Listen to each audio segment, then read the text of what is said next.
ada Pak Jordan. Pak Jordan. Oh ya, teman SMA dulu nih.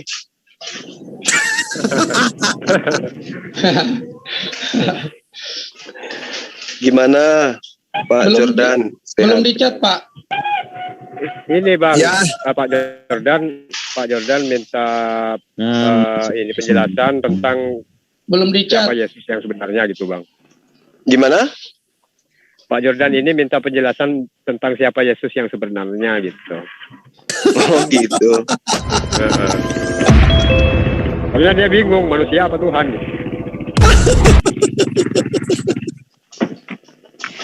Enggak lah Dua-dua dia. lah, Pak.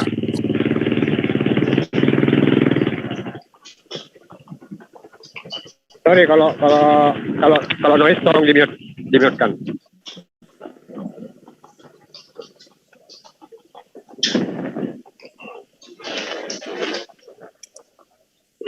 Oke. Kita mau bahas apa ini? Apa ya? Bahas mimpi. Ya. Mimpi apa nih? Halo Bang Suma. Ada Bang Luga. Iya, halo kawan-kawan. Selamat sore.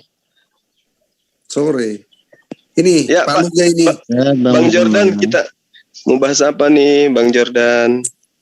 Ya, saya masuk aja. Nggak tahu mau bahas apa. Ingin ngobrol aja. Ya udah kalau gitu.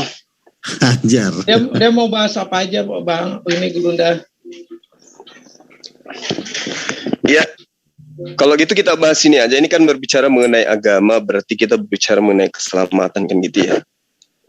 Oh ya. Ada Pak Luga nanti ini. Saya nanti Siapa? sama Pak Luga. Halo Pak Luga. Iya Ya, Pak, ya. gampang. Ngalir aja ngalir. Oh Oke. iya betul. Kita ngalir aja. Ngalir Iya. saja. Ya, saya ada hal yang selama ini masih saya bertanya-tanya gitu. Gimana posisi pemahaman sahabat Kristen tentang kata percaya gitu? Oh, iman. Yang Ya. lebih iman, sebab ada kalanya kata percaya kan itu cuma misalnya ada cerita orang, ya kan, percaya atau Iya. tidak. Nah, itu ada kalanya kita pakai iya, saya percaya. Misalnya di kantongku ada uang nggak? Ditanya toh. Kemudian orang jawab, oh ya percaya. Berbeda dengan iman. Iman itu ada hubungannya dengan agama, keyakinan. Lebih tepatnya, Pak. Ya, jadi gini. Contoh misalnya nih ya, ini beneran loh, saya masih penasaran sampai sejauh mana pemahaman teman Kristen tentang pernyataan Yesus yang membahas tentang kata percaya. Misalnya di dalam Yohanes 11 pasal 25. Di situ Yesus menerangkan, akulah kebangkitan dan hidup.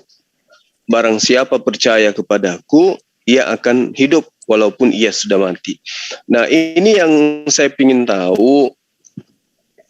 Percaya yang dimaksud Yesus di sini, percaya kepada Yesus, ajarannya, atau percaya kepada ajaran orang di luar dari Yesus yang mengajarkan bahwa Yesus itu adalah Tuhan, pencipta langit dan bumi. Nah, yang mana yang ini? Ya, ini yang saya penasaran. Yesus itu kebangkitan, oke. Yesus itu hidup, oke. Lalu diterangkan, barang siapa yang percaya kepada aku. Nah, ini percaya kepada Yesus ini maksudnya endingnya apa? Percaya kepada ajarannya atau percaya kepada ajaran orang lain agar Yesus itu dituhankan? Mungkin ada yang bisa menjelaskan kepada saya. Karena saya benar-benar penasaran gitu. Kenapa penasaran? Saya gini. Kalau sahabat Kristen ini benar percaya kepada Yesus, kenapa menyembahnya? Padahal Yesus tidak pernah mengajarkan itu. Itu yang membuat saya penasaran sampai sekarang. Katanya percaya kepada Yesus, tapi kok menuhankannya gitu. Padahal kalau dibilang percaya kepada Yesus itu kan artinya percaya kepada pengajarannya dia. Bukan percaya kepada pengajaran orang lain tentang Yesus, tapi percaya tentang apa yang diajarkan Yesus tentang dirinya gitu. Oke, saya ini dengan Pak Luga ya. Namun saya Boleh, punya silakan. punya pendapat tersendiri, tapi itu pun bagi saya tidak akan menyimpang dari keyakinan saya, teristimewa kitab suci saya, itu Alkitab. Jadi kalau kita menjawab pertanyaan Bapak tadi, itu kita tidak bisa menjawab ajaran ini mengenai ini dan ini. Kita harus melihat dari segi Alkitab itu sendiri. Tentang Yesus itu siapa, sejarah Yesus itu gimana. Begitu Pak. Jadi katakanlah jawaban yang mungkin yang kami berikan itu memiliki cerita yang agak panjang. Barangkali Pak Luga mau tambahkan, silakan. Saya mau menjawab, tapi sebentar ya. Jadi gini, percaya kepada Yesus nomor satu bukan hanya percaya kepada ajarannya, ya, tetapi mempercayai namanya. Yohanes 1 ayat 12, Yohanes 3 ayat 18. Percaya di dalam nama Anak Tunggal Allah. Jadi perintah Yesus adalah Dia meminta semua umat muslim mempercayai namanya menyelamatkan. Nama Yesus itu menyelamatkan. Itulah perintahnya sebenarnya. Tetapi orang muslim ini menepis itu, tetapi mencoba mempercayai ucapan-ucapan Yesus yang lain. Contoh menyembah Allah, ya kan, yang kira-kira mirip dengan ajaran Islam. Nah, itulah mereka percaya. Tetapi perintah Yesus yang utama yaitu mempercayai nama Yesus, bahwa nama Yesus bisa menyelamatkan orang, nama Yesus bisa menghubungkan kita dengan Tuhan. Berdoalah kepada Bapa dalam namaku, usirlah setan dalam namaku, ya, dan Roh Kudus turun atas nama Yesus, Yohanes 14:26. Mempercayai kuasa nama Yesus, itulah yang disangkal oleh Al-Quran, gitu. Nggak boleh orang muslim mempercayai kuasa nama Yesus. Makanya orang muslim tidak ada yang mengusir setan atas nama Yesus. Yohanes 3:18, barang siapa percaya kepada Dia, yaitu percaya di dalam nama Anak Tunggal Allah, gitu. Tetapi orang muslim hanya mau mempercayai ucapan-ucapan Yesus di mana yang kira-kira mirip dengan ajaran mereka. Contoh menyembah Allah yang esa, kan, mempercayai Yesus sebagai utusan, yang kira-kira ada kesamaannya.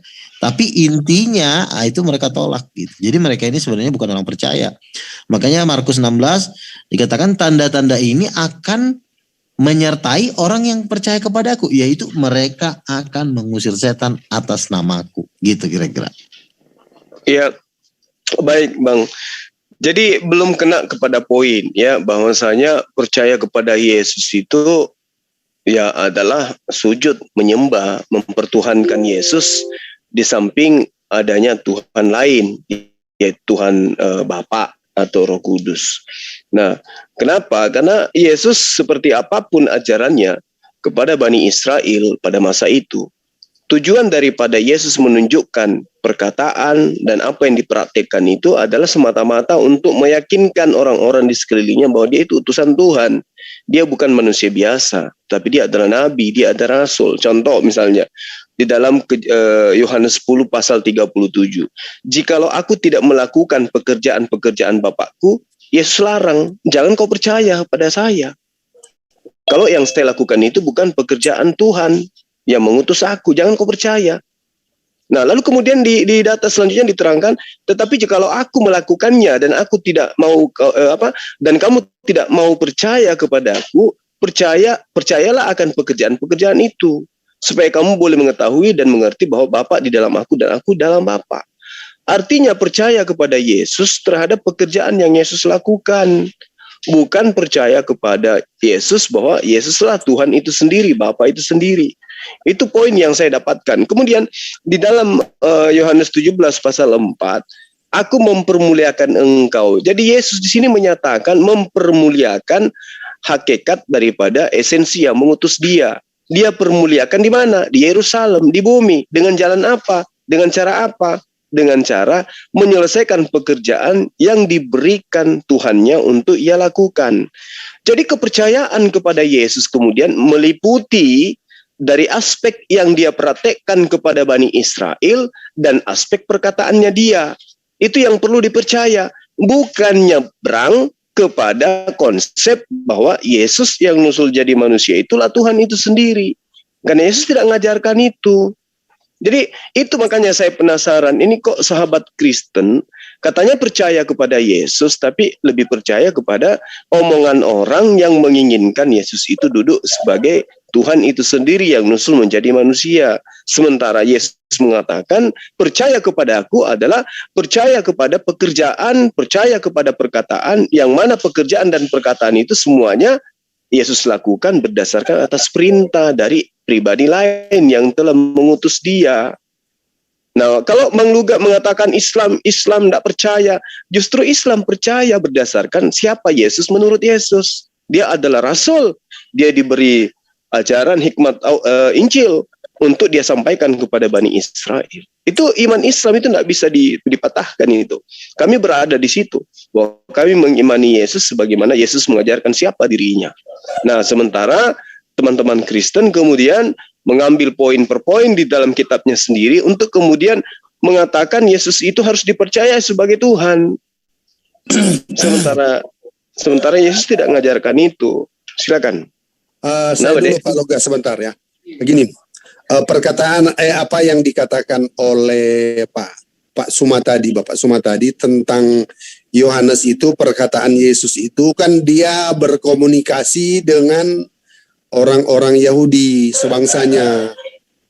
Nah, kami kan ini orang-orang kafir, Pak. Jadi ada satu perbedaan di sana. Kan ketika dia datang itu khusus kepada bangsanya sendiri. Karena itu ada juga di dalam nubuatan tentang penggenapannya dia. Di mana aturan Musa akan digantikan dengan aturan-aturannya yang nantinya akan Yesus datang dan Yesus akan mengatakan hal-hal yang disampaikan oleh Bapa, bukan Bapa kepada Musa tetapi Bapa kepada Yesus. Itu ada perbedaan firman di sana, Pak. Nah, kalau kami sebagai orang yang bukan keturunan DNA-nya Abraham, Pak, itu kami berbeda, Pak. Agak beda di sana. Nah, kalau bagi saya, Pak, itu di mana ajaran yang kami terima itu adalah ajaran daripada para rasul atau dari murid-murid Yesus sendiri, mengatakan bahwa Yesus itu adalah Tuhan dan kemudian itu disebarluaskan sampai kami yang hidup sampai sekarang ini orang Indonesia, berbahasa Indonesia, yang hidup di tahun sekarang ini 2022 ini, kami menerima ajaran dari para rasul, Pak. Tetapi tidak akan mengingkari apa perkataan Yesus, sebab kami yakin apa yang diajarkan oleh para rasul itulah yang menjadi ajaran daripada Yesus sendiri. Dan kemudian, Pak, itu sebenarnya untuk mengakui Yesus adalah Tuhan bukan hanya perkataan daripada manusia. Khususnya saya sudah nangkap bahwa itu perkataan Paulus. Bukan hanya Paulus, sebelum Paulus itu sudah ada pernyataan dari murid-murid bahwa Yesus itu adalah Tuhan. Nah, ini Pak yang perlu saya mau sampaikan tentang iman itu bertolak dari definisi iman yang ada di dalam Ibrani 11 ayat 1. Nah, itu berbicara tentang iman, ya. Jadi iman kami kepada Yesus, yaitu tentang namanya juga seperti dikatakan oleh Pak Luga, tentang dirinya juga, Pak, tentang dagingnya, tentang tubuhnya. Makanya kami ada perjamuan kudus, perjamuan Tuhan itu, tubuh dan darahnya itu harus dimakan, roti dan anggur, juga dengan ajarannya. Silakan Pak Luga kalau mau tambahkan mungkin bisa dari segi yang lain supaya Pak Suma ini boleh memahami. Silakan. Kan sebenarnya Bang Juma ini hanya memotong ajaran Yesus cuma sebagian yang diajarkan dia. Misalnya menyembah Allah, Ya, Bapa mengutus Yesus, kan suruh Yesus menyembah Allah yang esa. Hanya itu aja yang diajarkan dia. Tapi perkataan-perkataan Yesus yang lain dia tidak pernah mau sentuh. Jangankan ajarkan, dia sentuh aja dia nggak mau gitu. Contoh seperti apa? Yesus berkata, barang siapa minum darahku dia akan memperoleh hidup yang kekal. Itu nggak diajarin sama dia tuh. Yang diajarin, Yesus Bapa mengutus, utusan aja. Menyembah Allah yang esa, kan yang dua-dua itu aja bolak-balik yang diajarin. Kalau kita perhatikan baik-baik. Bapa mengutus Yesus, diutus, dijadikan utusan, diartikan nabi. Terus Yesus suruh menyembah Allah yang esa. Ya kan? Tapi ajaran Yesus yang lain yang diucapkan Yesus secara seksama dia nggak mau ajarkan. Contoh, usirlah setan atas namaku. Dia bukannya menjawab itu, dia malah ngeles. Dibilangnya, oh itu Yesus malah mengenyahkan orang mengusir setan. Tapi kan itu kan diajarkan oleh Yesus. Masalah itu jangan kita bahas dulu. Tetapi itu ajaran Yesus bukan. Usirlah setan dalam namaku itu. Jangan lari. Itu adalah ajaran Yesus. Itu bukan setan yang memerintah itu. Terus apa lagi? Yesus mengampuni dosa. Dosamu telah diampuni. Siapakah orang ini sehingga dia berhak mengampuni dosa? Itu nggak diajarin sama dia. Sibuk aja ngurusin Bapa mengutus Yesus, Bapa mengutus Yesus. Inilah hidup yang kekal, satu-satunya Allah yang benar dan Yesus yang kau utus. Itu kan cuma separuh dan sebagian dari ucapan Yesus, tetapi fullnya itu nggak diajarin sama dia. Contoh, Yesus duduk sebelah kanan Allah, mana mau dia ngajarin itu. Kalau dia misalnya jujur, wahai umat muslim, ya Yesus itu utusan Allah, betul. Tapi saya ada tapinya. Tapi dia duduk sebelah kanan Bapa loh. Gitu kan fair ya. Tapi enggak, di sebelah kanan Bapaknya dibuang, yang dimasukin Yesus utusan gitu. Jadi ajaran-ajaran Yesus itu 50% dibuang, 50% dipakai gitu. Jadi ya kita cuma bisa ketawa doang udah. Emang kalau emang memang nggak sanggup dia menyentuh itu, apa mungkin dia gentar. Yang di itu aja itu, Bapa mengutus Yesus, sembahlah satu-satunya Allah yang benar, nggak lebih dari yang dua itu. Sementara ajaran Yesus semua itu dibuang semua sama dia. Itu udah. Oke, jadi gini Bang Luga, terkait dengan konsep yang kemudian Abang katakan saya nggak nerima. Saya sebenarnya nerima semua gitu. Termasuk nasihat Yesus agar waspada kepada orang-orang yang sesama dengan dia, kepada Bani Israel, kepada ahli kitab, kepada orang Farisi, orang Saduki. Saya terima itu. Nah, kemudian poinnya, nasihat Yesus itu agar waspada kepada orang yang menggunakan nama dia dan mengatakan Yesus itu adalah dia. Di dalam Lukas 21 pasal 8 kan itu sangat jelas itu. Waspadalah supaya kamu jangan disesatkan, sebab banyak orang yang akan datang dengan memakai namaku. Artinya banyak orang datang menjajakan sebuah ajaran mengatasnamakan Yesus. Bahwa ajarannya adalah ajaran Yesus. Dan kemudian Yesus diajarkan bahwa Yesus itu adalah dia. Dia siapa? Pencipta langit dan bumi. Nah, lalu kemudian di dalam pengajarannya ini, Yesus sangat jelas menerangkan bahwa penyesat yang Yesus sebut antikristus itu adalah berasal dari antara mereka sendiri. Di dalam 1 Yohanes 2 pasal 19. Memang mereka berasal dari kita, antikristus itu, kata Yesus.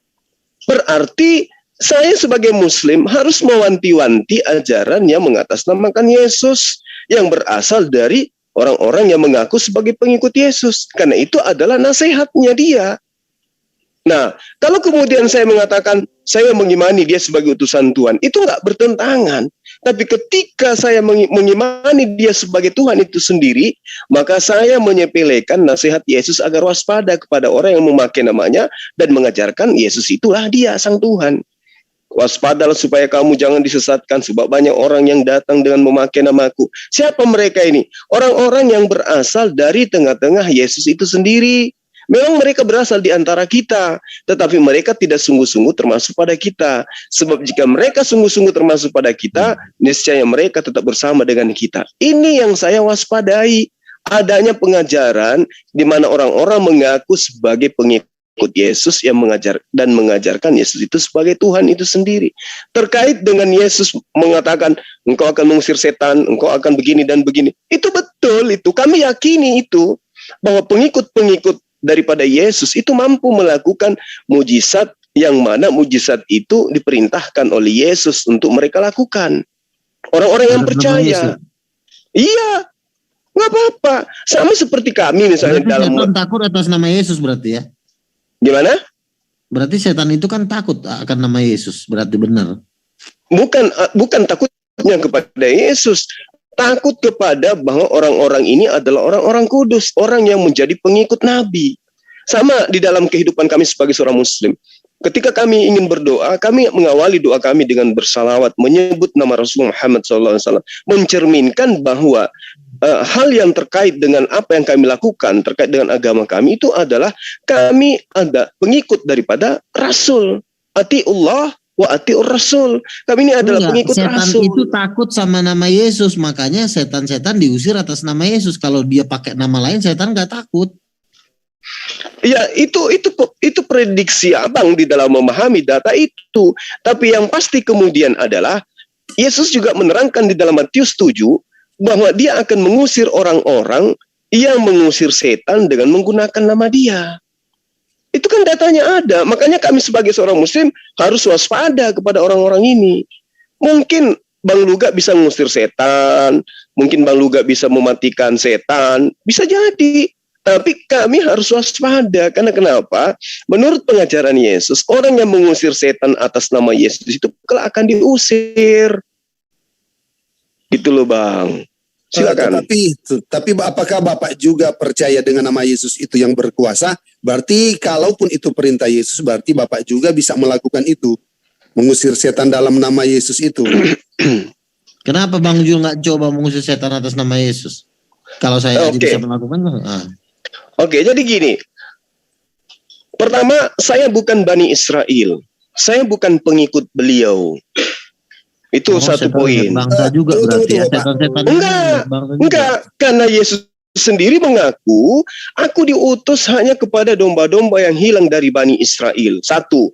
Kedua, Yesus ketika dia datang, dia itu mengajarkan apa yang diajarkan oleh Musa, yaitu Taurat. Nah, sementara Taurat ini di dalam Yeremia 31 pasal 33 itu dinyatakan bahwa Allah pencipta langit dan bumi memasukkan hukum Taurat, ketetapan Taurat ke dalam batin setiap Bani Israel. Tidak dikatakan kepada batin setiap Bani Adam. Berarti ketetapan Tuhan berupa Taurat dan perjanji apa yang kemudian Allah janjikan berupa perintah dan juga larangan kepada Bani Israel, keturunan Yakub, itu hanya mengikat kepada mereka. Nah, saya bukan keturunan Yakub. Saya juga tidak mentasbihkan diri kemudian menjadi pengikutnya dia. Jadi saya tidak punya kewajiban. Tapi ajaran agama saya dalam rukun iman, saya wajib hukumnya percaya bahwa Allah pernah mengutus seorang manusia yang lahir tanpa ayah, mengajarkan manusia Bani Israel untuk menyembah kepada Allah, esensi pencipta langit dan bumi. Gitu loh Bang. Oke, jadi gini ya. Kalau Anda mengatakan pengusiran setan hanya untuk bangsa Israel, maka itu udah sangat salah. Karena kenapa? Setan ini nggak ada bangsanya. Setan ini tidak hanya lari kalau dia di Israel. Bagaimana dengan setan yang ada di Hong Kong? Apakah dia hanya takut ketika dia hijrah ke Israel maka diusir atas setan atas nama Yesus, maka dia lari? Pada waktu setan itu udah pindah ke Cina misalnya, kan setan kan ada di mana-mana ya. Setan itu bukan cuma ada di Israel, ada di Jawa juga banyak setan ya kan. Nah pertanyaannya, apakah setan ini hanya takut kepada nama Yesus pada posisi dia waktu dia di Israel? Kan tidak. Berarti Anda sudah salah menafsirkan firman Tuhan. Setan itu dikatakan takut sama nama Yesus. Nah, setan mana nih yang takut sama nama Yesus? Apakah cuma khusus setan yang ada di Israel? Saya rasa setan itu suka-suka dia lah. Kadang-kadang dia ke Israel, kadang-kadang dia tinggal terbang aja. Jadi menurut saya ada yang salah di sini. Ya. Karena yang namanya setan Bang ya, Gondoruo misalnya, Gondoruo Jawa Timur sama Gondoruo Kalimantan, itu setan nih, setan aja. Nah kalau dia misalnya nih Gondoruo nih lagi main ke Israel, dia terbang gitu kan dengan 1000 setan teman-temannya, lalu diusir dalam nama Yesus, setannya lari gitu loh.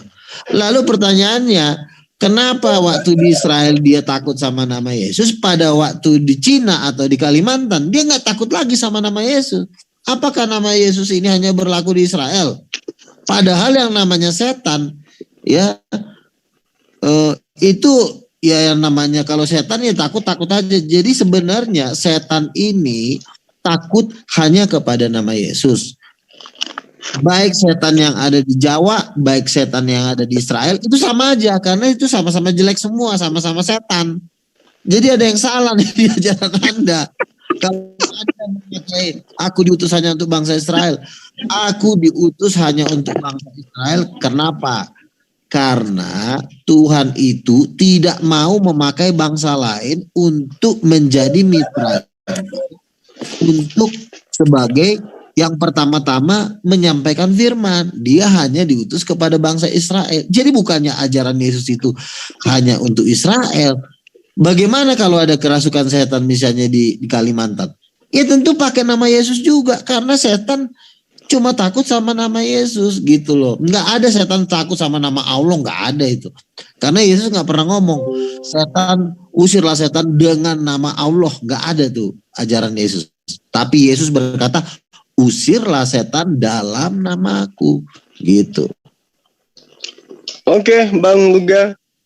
Jadi gini, kalau berbicara mengenai hal yang Bang Luga paparkan ini, justru ya saya merasa geli gitu. Karena kenapa satu-satunya kemudian Tuhan di atas muka bumi ini yang pernah digoda oleh setan, ya Tuhan Anda, kan gitu. Kalau kemudian sekarang Anda mengatakan bahwa tidak ada setan bisa diusir tanpa nama Yesus, ya itu adalah pemahaman Bang Luga. Kami dalam Al-Quran itu sangat belum. Misalnya ada kuasa lain yang bisa mengusir setan selain nama Yesus, sudah bisa dibuktikan. Sebenarnya begini loh Bang Luga. Kalau dalam konsep ajaran agama Islam, musuh kami yang terberat itu bukan sebenarnya setan. Ya, setan itu adalah bagian daripada makhluk Tuhan yang diutus untuk menguji manusia. Jadi mereka tidak perlu diusir. Mereka memang dicipta untuk menguji manusia. Simon, iblis telah diberi izin untuk menggodai engkau. Nah, di dalam pemahaman kami, kalau konsep itu yang Anda gunakan, itu konsep dukun, ngusir setan. Kalau kami tidak. Kenapa? Karena konsep Islam itu, musuh terbesar itu adalah syahwat, nafsu itu manusia itu sendiri. Terkait dengan pengusiran makhluk, atau jin atau setan atau apapun itu, gondoruo atau apa yang disebutkan Bang Luga, itu Al-Quran sudah menjelaskan, qul a'udzu birabbil falaq min syarri ma khalaq wa min syarri ghasiqin idza waqab wa min syarri naffasati fil 'uqad wa min syarri hasidin idza hasad. Jadi kami itu selalu berdoa kepada Allah untuk berlindung, bukan mengusir, tapi berlindung kepada Allah dari kejahatan makhluk. Usirlah setan dalam namaku. Apa ya itu enggak salah, tapi itu perintah Yesus kepada murid-muridnya ketika muridnya itu diutus kepada orang-orang yang ada di sekelilingnya. Itu perintah, nggak masalah. Itu konsep syariat yang Yesus. Misalnya ada setan di Makassar, perlu nggak kau usir? Nah, di mana-mana setan itu ada, Bang. Ini juga saya lagi ngomong sama setan. Betul. Bercanda Bang Luga, bercanda. Nah, jadi bercanda. Jadi gini Bang Luga, setan itu ada di mana-mana. Dia nggak perlu diusir. Kita hanya butuh berlindung kepada pencipta langit dan bumi. Makanya dikatakan min syarri ma khalaqa. Itu tidak ada yang kayak begitu. Pencipta langit dan bumi kan artinya kan mengusir setan dengan kuasa Tuhan. Iya, itu dia makanya. Ini ya. Ini di mata Yesus siapakah setan? Ya, ini harus Anda tahu karena Anda sepertinya Anda cukup dekat dengan setan sehingga Anda cuma memberikan gelar kepada setan sebagai penggoda ya, seperti wanita cantik lah kira-kira gitu. Tapi Yesus dalam menilai setan itu luar biasa loh dibanding Al-Quran. Yesus berkata iblis adalah bapa segala dusta. Ngeri gak? Hati-hati loh Bang. Hati-hati dengan dalil itu, nanti ketabok abang sendiri. Loh, Yesus yang berkata iblis itu bapak segala dusta. Iblis Iya. cuma satu pekerjaannya, membunuh, mencuri, dan membinasakan. Nah, kalau sudah iblis itu datang, itu nggak perlu lagi dikompromi, nggak perlu diusir bang. Loh, justru sekarang sebenarnya yang lagi ngomong di dalam diri Anda itu setan.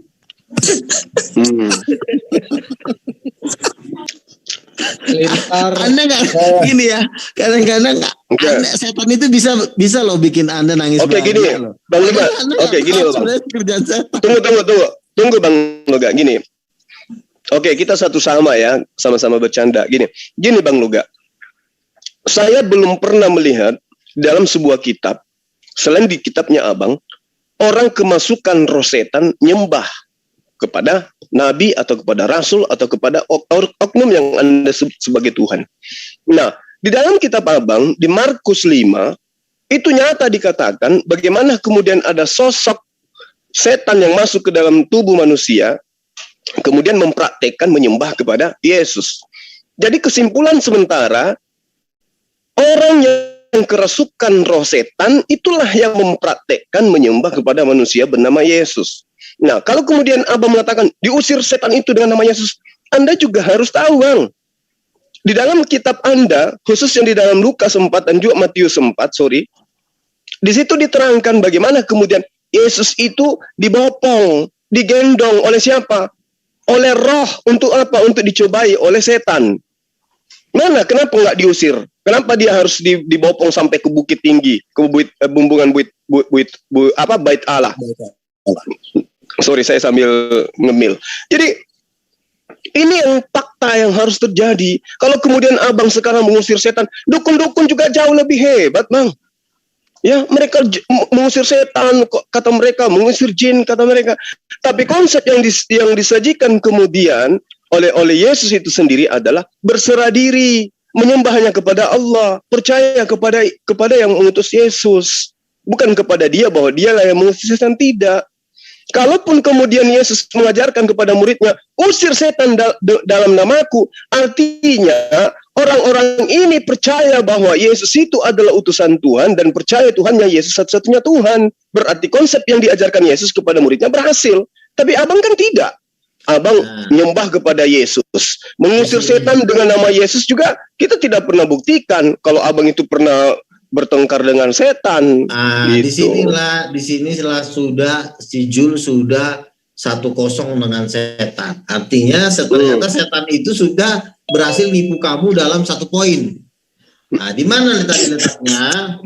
Kamu udah ketipu nih. Kamu ngomongin setan, kamu kata setan, kena sekali kan gitu. Kamu berani mengatakan dukun juga paling pintar ngusir setan. Dukun kamu bilang paling pintar ngusir setan. Yesus tidak pernah lo bilang dukun bisa ngusir setan. Berarti kamu udah ditipu ini sekarang nih. Kena tipu dia nih. Dia berani mengatakan dukun bisa ngusir setan. Nah, Yesus aja tidak pernah bilang dukun bisa ngusir setan. Nah, si Jul ini kena tipu sama setan. Nah, itulah makanya saya bilang, Jul, yang ngomong di dalam diri kau itu bukan kau, tapi roh jahat. Tapi setan itu. Kenapa? Buktinya lo bisa ditipu kan? Saya jujur ya. Oke. Bentar bang. Seumur hidup saya tidak pernah mengatakan bahwa dukun bisa ngusir setan. Tapi kalau dukun menipu orang, mengaku dirinya ngusir setan, benar. Dukun itu tukang tipu, pembohong. Berarti korban dukun berarti si Juma ini. Iya memang dia keturunan dukun. Jangan terlalu apa ya, tolong. Oke. Nah, Nggak apa-apa, biarkan aja orang ini menumpahkan isi hati mereka. Apa yang tumpah di dalam diri mereka, itulah yang ada di dalam. Biarkan aja dia luapkan apa yang ada di dalam hati mereka. Yang siapa yang apa itu yang nambah. Saya bantu ya, saya coba kasih sedikit. Jadi saya dengar tadi ini diskusi sepertinya intinya meragukan tentang ketuhanan Yesus, ya kan? Oh iya, bukan lagi Yesus sendiri ngingkar terhadap ketuhanannya. Jadi hanya Kristen yang menyembah Yesus. Biar aja dulu sebentar Pak Haleluya. Ini ada Pak Luga, silakan dulu. Nanti sebentar ada bagian. Iya, benar-benar setannya ntar dulu, belakangan setannya ya, Lintar. Nah gini. Si Jul ini harus kita expose. Kenapa? Dia sudah mengakui ternyata dukun bisa ngusir setan. Nah ini sebenarnya kan ini kan tipuan, dia udah kena tipu ini. Kasihan, tolong bilangin ke teman-teman yang si Juli bisa. Oke. Saya jelaskan kepada Bang Luga ya. Begini Bang Luga. Ketika Saul itu kemudian dirasuki oleh roh setan, itu roh setan berasal dari Tuhan. Nah, kemudian ketika saya mengatakan dukun itu bisa mengusir setan, itu saya sedang mendudukkan abang sebagai dukun yang mengaku bisa mengusir setan. Gitu loh Bang, pahami dulu itu. Lalu kemudian ketika saya mengatakan dukun itu mampu mengusir setan, kenapa? Karena mereka itu kenal dengan makhluk-makhluk gaib seperti itu. Mereka bisa memerintah, mereka bisa mengajarkan kepada makhluk yang seperti itu. Itu pekerjaan mereka. Dan itu tidak bisa dipungkiri. Bahwa yang menyantet itu adalah orang yang punya sihir, kemudian yang punya sihir itu bisa memerintah makhluk gaib, itu nggak bisa dipungkiri. Nah, kalau kemudian saya mengatakan dukun mampu mengusir setan, itu saya melihat abang, karena abang itu ngaku bisa mengusir setan, bisa bicara dalam bahasa roh, bisa mengusir jin dan seterusnya. Kan itu pengakuan abang. Maka abang saya dudukkan sebagai dukun, dan setannya ini si Haleluya yang lagi wakili abang gitu loh. Abang masuk lengkap dengan setannya. Iya.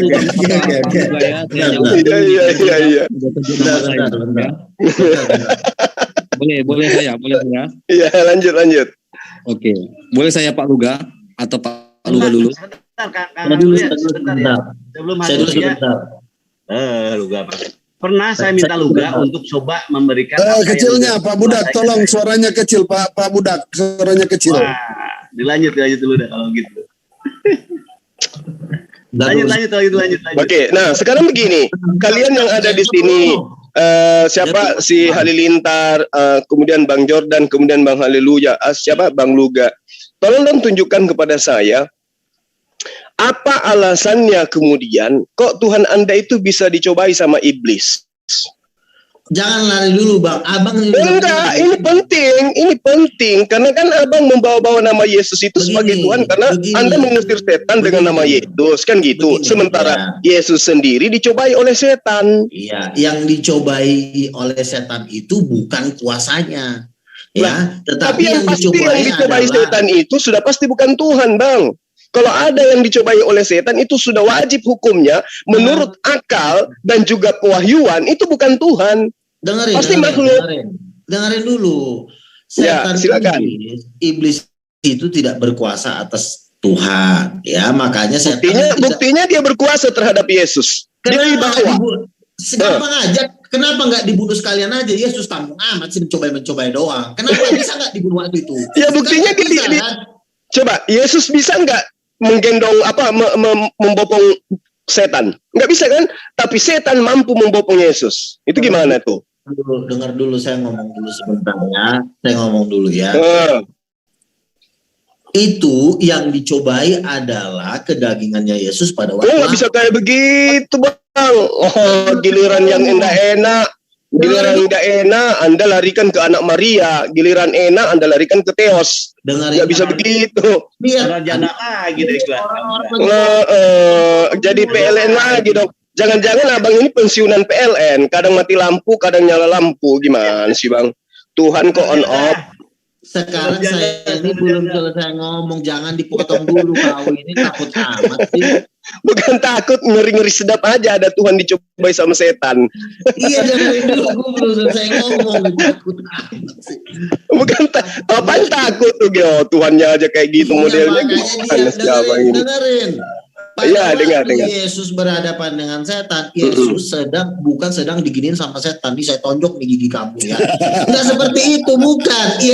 Iblis itu cuma bertanya, jikalau engkau adalah anak Allah, jadikanlah roti ini, batu ini menjadi roti. Artinya yang diuji oleh setan itu bisa nggak dia Yesus itu menahan dirinya, menahan lapar.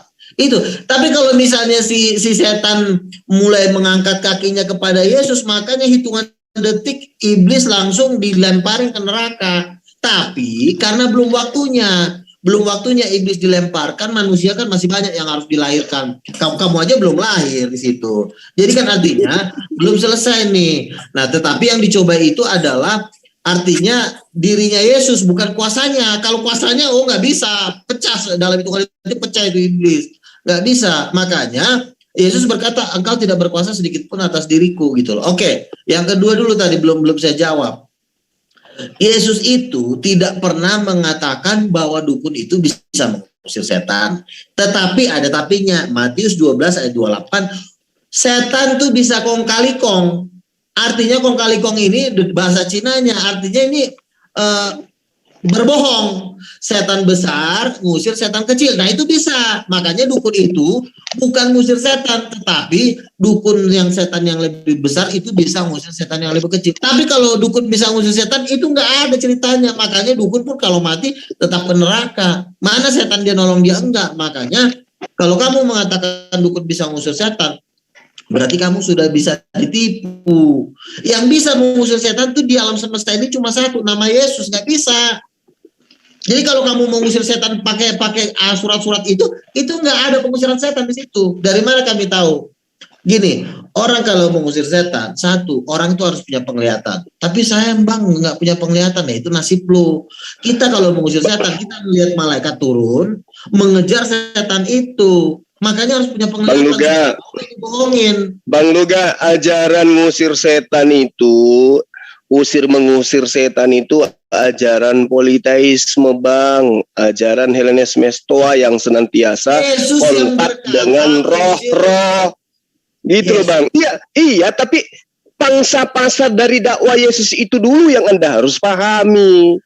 Iya, Yesus tidak pernah berkata, saudara-saudara, bahwa politeis itu adalah juga bisa mengusir setan. Yesus tidak pernah ngomong gitu. Oh, nggak bisa kayak gitu Bang. Orang yang suka mengusir setan itu orang-orang yang selalu berhubungan dengan setan. Kalau kami umat Islam kan sudah jelas saya katakan kepada Abang nih ya, di dalam Quran apa yang saya terangkan tadi, min syarri ma khalaqa. Setidaknya orang itu berlindung kepada Allah, bukan malah pergi kerjaannya cuma ngusir-ngusir setan. Ngapain ngusir-ngusir setan? Nah, buktinya kau dibohongin setan. Lagian sekarang kalau kita lihat sekarang itu setan sudah pensiun Bang Luga. Kenapa? Manusia lebih kesetanan. Buktinya manusia nyembah sesamanya manusia. Anjing aja nggak pernah nyembah sesama anjing. Itu bukti bahwa manusia lebih setan daripada setan. Jadi jangan setan yang bikin orang seperti itu. Manusia nyembah manusia itu karena Gak usah terlalu jauh Bang Luga. Kalau kita melihat dari data kacamata kitab Anda ya, bagaimana kemudian Roh Kudus berkongkok-kongkok kerjasama untuk kemudian bersama dengan iblis menyeret Yesus dalam kejatuhan. Itu kan ada dalam kitab Anda, Lukas 4 itu.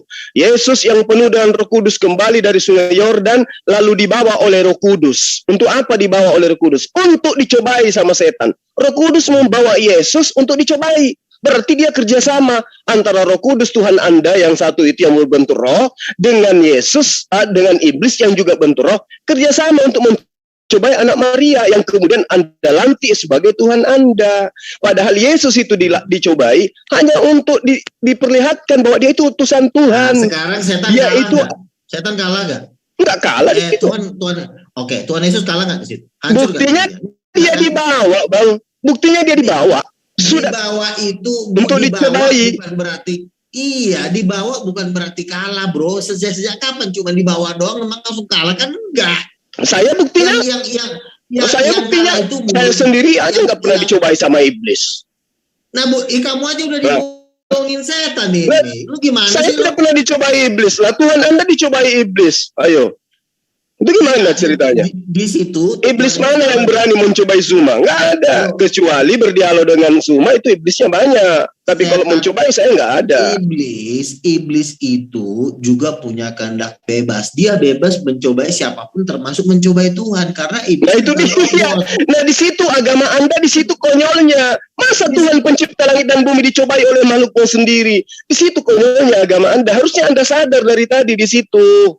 Oh jadi kau pikir iblis itu robot yang harus mencobai Tuhan? Iblis itu bukan robot. Anda sedang merendahkan posisi pencipta langit dan bumi. Layaknya pencipta langit dan bumi itu tidak maha kuasa kok dicobai sama makhluknya. Ini gimana nih ceritanya? Manusia dan iblis itu punya kehendak bebas. Contoh misalnya Tuhan bilang sama sama manusia. Jangan bercabul. Buktinya masih banyak orang di diskotik. Berarti Tuhan nggak maha kuasa dong. Berarti Tuhan Anda itu tidak maha kuasa. Ya, Dan kenapa? Tuhan Masih Anda dicobai oleh makhluk. Orang Muslim banyak yang jadi lonte loh. Berarti Tuhan Anda nggak maha kuasa. Bukan karena begitu. Itu nggak bisa dijadikan dasar pijakan. Kenapa Tuhan Nggak bisa. Anda tidak maha kuasa menjaga mereka supaya tidak mereka jadi lonte? Berarti Tuhan Anda nggak maha kuasa. Jadi ingat puncak ini. Iya, makanya kan orang Muslim kan banyak juga kan yang lonte di puncak. Nah, kenapa Tuhan Anda tidak maha kuasa menjaga mereka supaya mereka tidak berlonte? Kenapa? Nggak bisa itu dijadikan dasar pijakan, Luga. Bang Luga, tolong.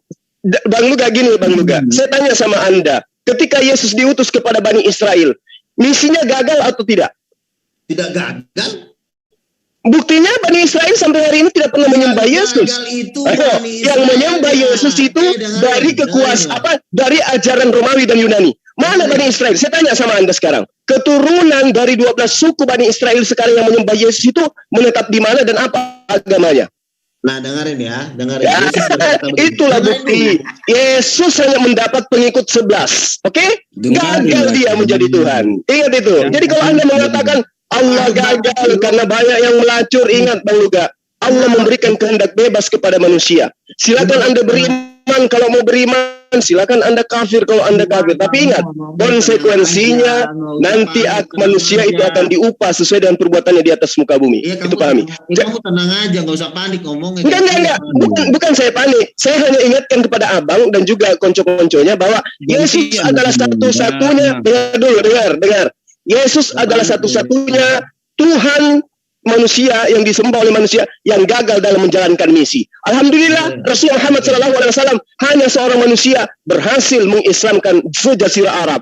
Yesus tidak mampu menjadikan Yerusalem menjadi pengikutnya. Demikian. Betul.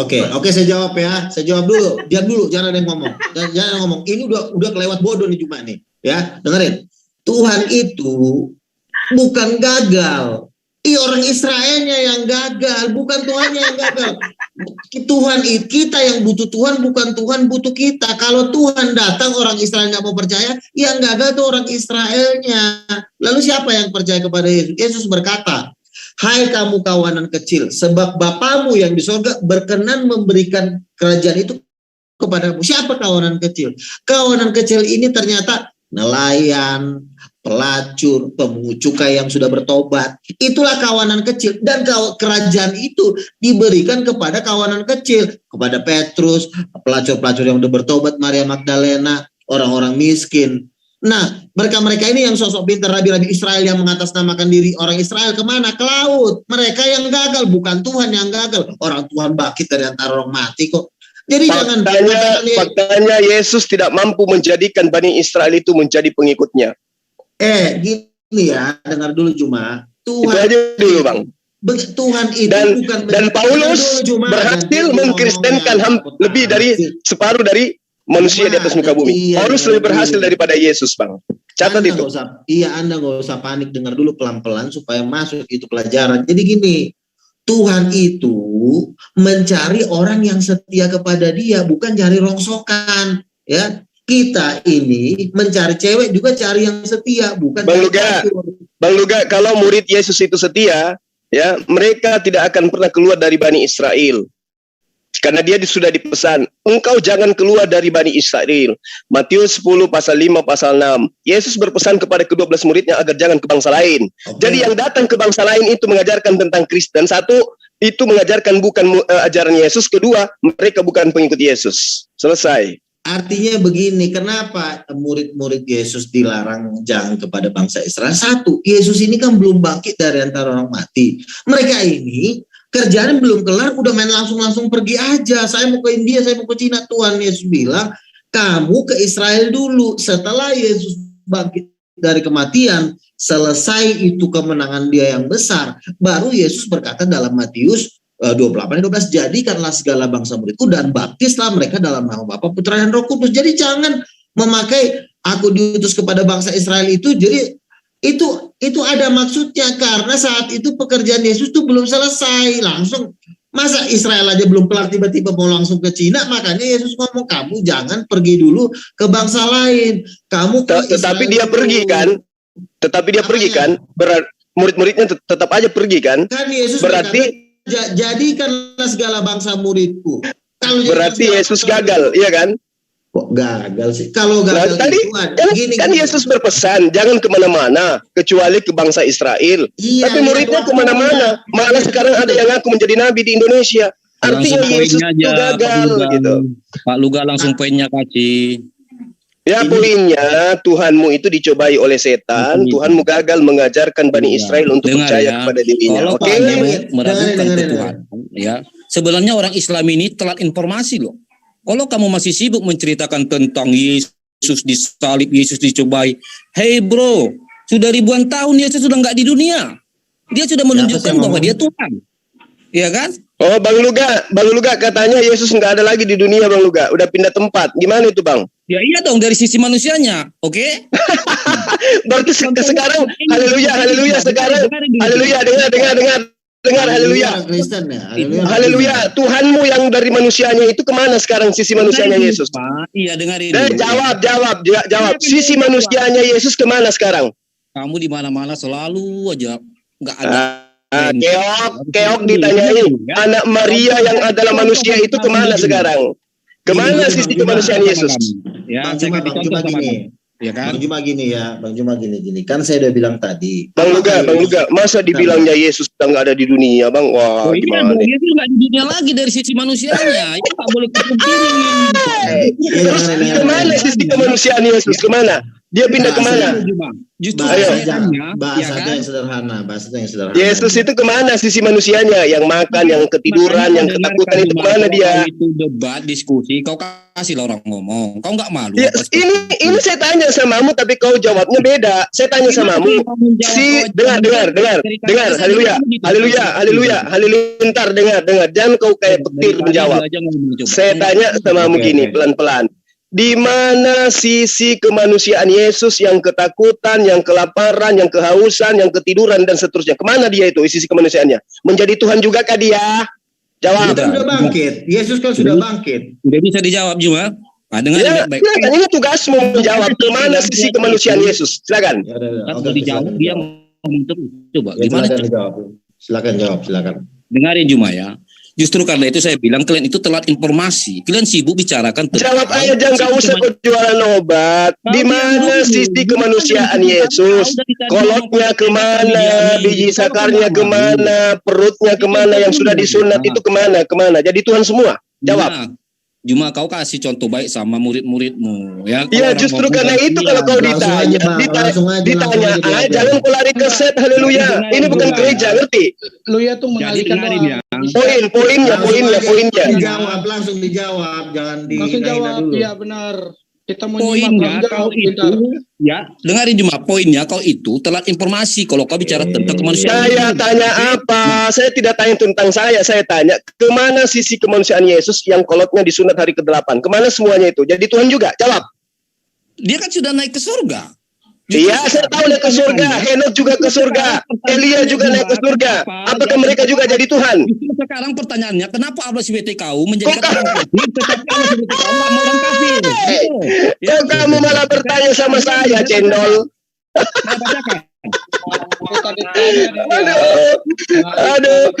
Aduh, dasar penyembah manusia ditanya malah balik nanya. Udah, haleluya, kau jadi jualan sayur lontong aja di Monas. Allah telah mengunci hati, ya kan? Allah telah mengunci hati dan pendengaran mereka. Apa ini maksudnya Allah SWT? Dia nggak mau orang kafir, tapi dia mau orang kafir. Gimana sih? Coba kau jelaskan itu sama saya Juma. Mau Allah SWT mau apa? Ayo Bang Luga, silakan dilanjut Bang Luga. Ya, di itu jinnya disuruh diam aja tuh. Nggak berani apa? Takut kalau sama saya kan, makanya Pak Luga jangan terlalu lembek. Makanya Pak Luga jadi digit. Bukan seperti itu, bro. Kalau lo pakai ayat-ayat Al-Quran, itu lo bukan menjelaskan ketuhanan Yesus. Ujungnya lo debat kusir karena makin orang Islam. Betul. Mantap Bang Luga, mantap.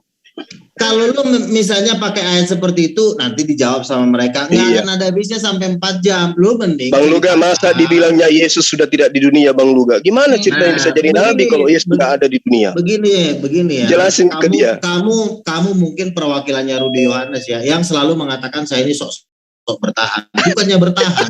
Kita kalau mau maju juga, kita kalau mau maju, tapi kalau kita nggak punya pondasi juga namanya sayur, ya. Kamu ditanya ketuhanan Yesus, kamu tanya Allah Subhanahu Wa Taala, nggak perlu ditanya Allah Subhanahu Wa Taala, nggak perlu. Nah, caranya begini, gue kasih tahu nih, ya. Yesus itu Tuhan. Yang ngomong Yesus itu Tuhan siapa?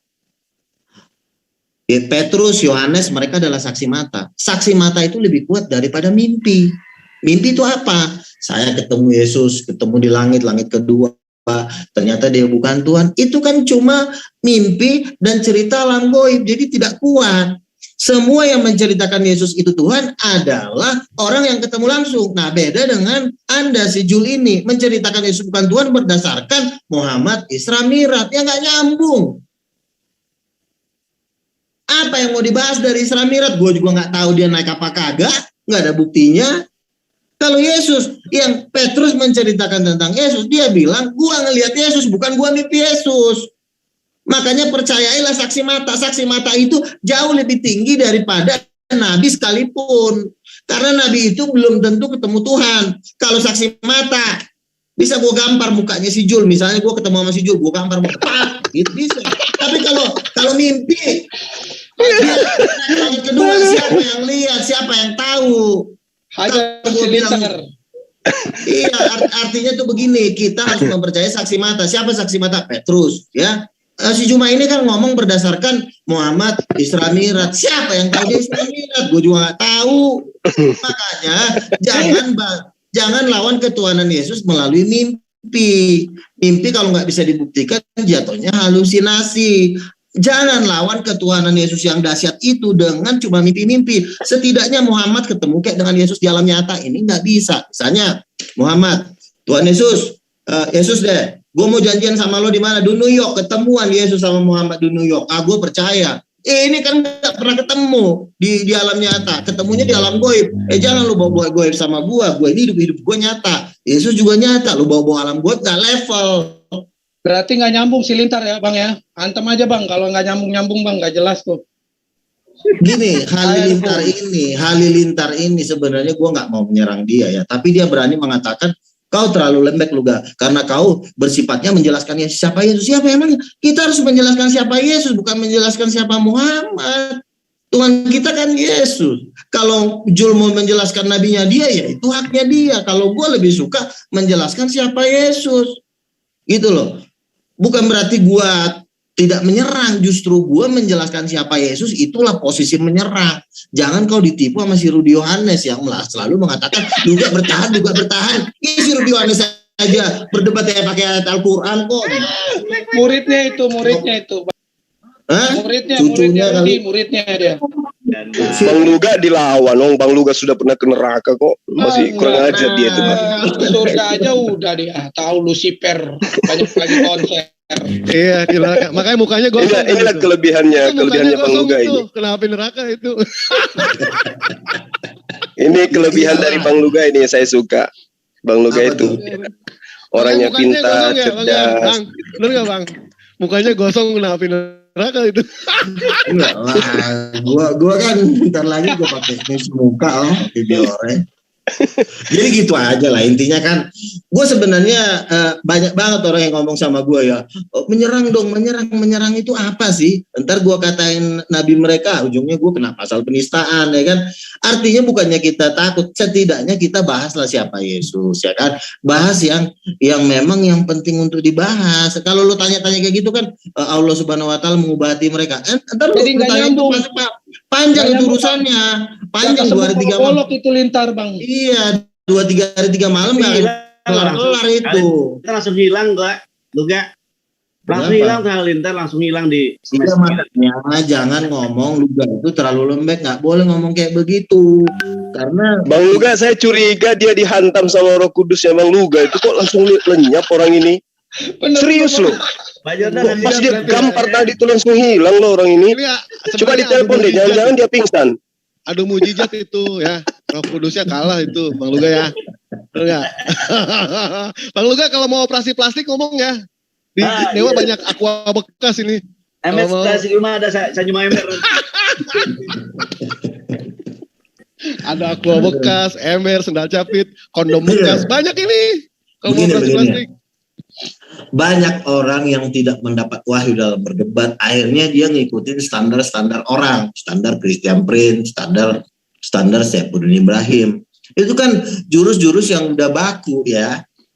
Mereka bikin menyerang. Nggak masalah sih kalau lo memang nyaman memakainya. Tapi gue jujur, gue nggak nyaman. Gue lebih suka mengatakan Yesus Tuhan, Raja, dia bangkit dari antara orang mati, di dalam nama Yesus setan diusir. Bagi gue itu udah cukup kok menyatakan suatu kebenaran, ya kan? Ya bisa aja sih gue tanya Allah Subhanahu Wa Taala kenapa begini, ya. Cuma menurut gue kelamaan kalau debat seperti itu menurut gue, makanya gue sangat jarang. Tapi kalau Rudy Yohanes kan kalau berdebat kan selalu pakai ayat Al-Quran, ujungnya jadi panjang, akhirnya jadi lama-lama, akhirnya jadi jambak-jambakan gitu loh. Tapi kalau gue pakai ayat Al-Quran, itu ayat Alkitab itu menurut gue lebih tajam. Makanya dia selalu mengatakan gue terlalu lembek lah. Maksudnya yang keras itu seperti apa? Buktinya dia langsung hilang Bang Luga. Itu kenapa itu rupanya? Terbukti Bang Luga bisa ngusir setan beneran loh. Benar. Terbuktikan hari ini. Iya, setannya langsung hilang. Masya Allah. Belajar. Nanti saya belajar sama Bang Luga deh ngusir setan kayak mana. Puji Tuhan berapa Allah Akbar. Domba dari tadi terbukti loh, saya jadi merinding loh. Padahal kan Halilintar ini kan ngotot dia mau debat sama saya tuh. Kok langsung hilang gitu? Merinding saya kabur langsung. Kabur. Allahu Akbar. Jadi orang ini memang punya mujizat ini orang. Iya, mujizat. Bang Luga ini memang punya mujizat ternyata benar. Luar biasa ini mujizat. Setannya langsung hilang. Keren nih. Luga, lu dari tadi bilang setan. Lu bilang hantu apa setan sih sebenarnya? Setan. Setan itu nggak bisa diusir, kalau hantu iya diakui. Setan bisa diusir kan Yesus bilang usirlah setan. Mana ada lu nggak bisa, setan mah udah ada dalam diri kita itu. Iya di dalam diri. Hantu iya, kalau hantu. Hantu sama setan tuh sama aja. Beda tuh gimana sih? Setan itu sifat. Bukan. Hantu makhluk. Kayak ente kan kayak genderuwo itu, makhluk itu, setan itu, hantu. Usirlah setan tuh bukan sifat, setan itu malaikat-malaikat yang jatuh. Iya, setan itu malaikat yang jatuh. Itu iman ente mengatakan kayak gitu, ya sudah, nggak apa-apa. Iya, jadi artinya orang-orang Kristen ini juga perlu belajar ayat-ayat Alkitab, kristologi untuk membantah debater-debater Muslim. Jangan cuma pakai ayat Al-Quran terus gitu loh. Artinya fleksibel lah, bisa kiri kanan. Ini jangan ayat Al-Quran terus. Jadi menurut gue terlalu panjang perdebatan seperti itu. Karena kan menurut gue yang firman Tuhan kan Alkitab. Jadi firman Tuhan lah yang perlu kita sampaikan. Ya kan? Apalagi mereka nggak bisa baca Al-Quran kan Bang? Iya, artinya kan dia kan agama Kristen. Beritakanlah ayat Alkitab gitu kan. Kan menurut gua survei membuktikan lebih senang orang berdebat pakai ayat-ayat Alkitab karena kan mereka juga pengen tahu kan ayat Alkitab itu seperti apa. Kalau ayat Al-Quran kan pasti mereka punya 1000 bahasa untuk menjawab. Recording in progress. Itu. Ini Bang Luga, Dewa punya bukti loh kalau Edis mengatakan kalau Bible itu bukan firman Tuhan. Ini saat diskusi sama Bang Juma ini. Bang Juma masih ingat nggak? Ingat. Masih ada di Dewa. Bahwa Tuhan itu tidak pernah berfirman. Bible itu bukan firman Tuhan tetapi kesaksian. Nih gue kasih tahu ya. Gue langsung jawab aja gini. Enggak, ini pernyataan dari Edis. Gue masih ada. Iya. Oke. Terus. Yang mau ditanya apa? Ya katanya Bible itu bukan firman Tuhan Bang. Begini. Firman Tuhan yang disampaikan oleh para nabi sebenarnya itu masih ada kekurangan. Kenapa? Kurang, masih kurang ya. Dengerin. Hebat. Dengar dulu. Gini, Kenapa gue bilang? Nabi itu nggak pernah ketemu Tuhan, cuma dapat mimpi dan penglihatan. Ya kan?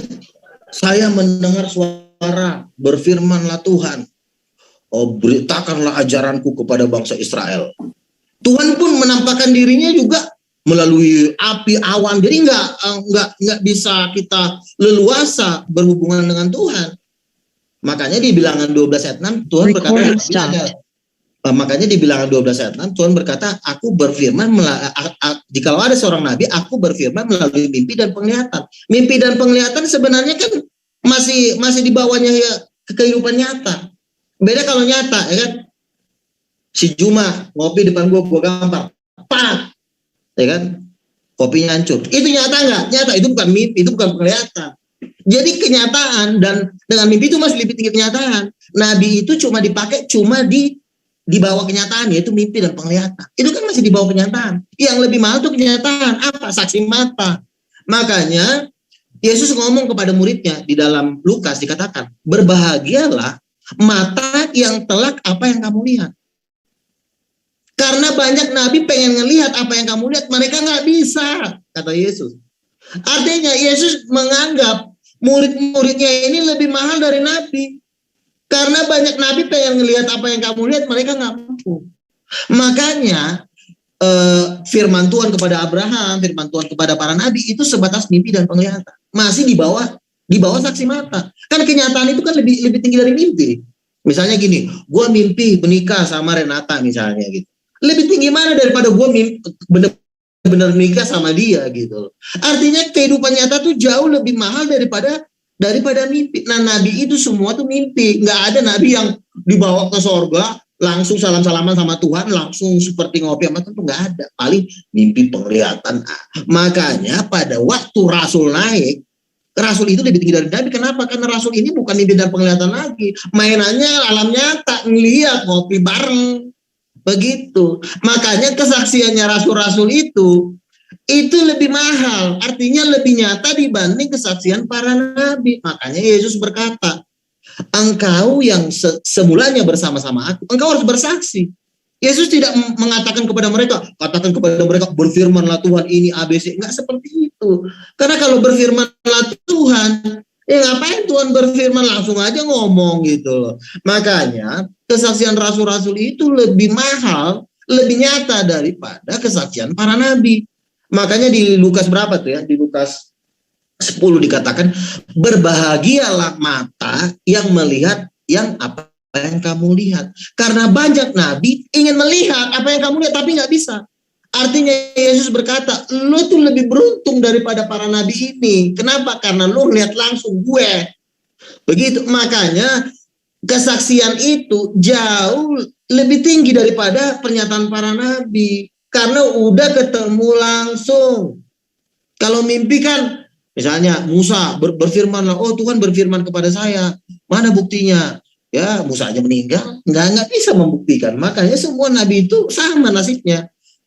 Tuhan memakai mereka tetapi belum secara nyata. Makanya Yesus berkata, anak manusia, aku datang untuk menggenapi hukum Taurat. Apa itu penggenapan hukum Taurat? Ya hidup dalam dunia nyata. Makanya Yesus datang, aku menyatakan Allah yang tidak kelihatan gitu. Jadi keempat Injil itu berbicara tentang saksi mata. Makanya gue bilang saksi mata itu jauh lebih berharga daripada omongan para nabi. Karena daripada saksi firman mata ya. Langsung. Ya daripada firman juga ya. Betul nggak, Pak Luka? Begini loh. Begini. Enggak, Dewa nanya singkat. Antara saksi mata dengan firman itu lebih akurat mana itu? Lebih akurat saksi mata. Kenapa gue bilang? Kalau nih dengerin ya. Enggak, udah divaksin belum? Udah divaksin belum? Oh, enggak akan gua. Gini. Iya. Kalau nabi dia berfirman melalui apa? Melalui suara, melalui melihat langit, atau melalui awan-awan atau api. Masih ada jarak, bro. Tapi kalau saksi mata, Yesus ngopi di depan, Yesus gue pinjem lo kopi do, gue minum. Lebih ngerian mana? Lebih ngerian saksi mata, orang depan mata. Ya, saksi mata itu bisa terjadi yang namanya manipulasi nggak?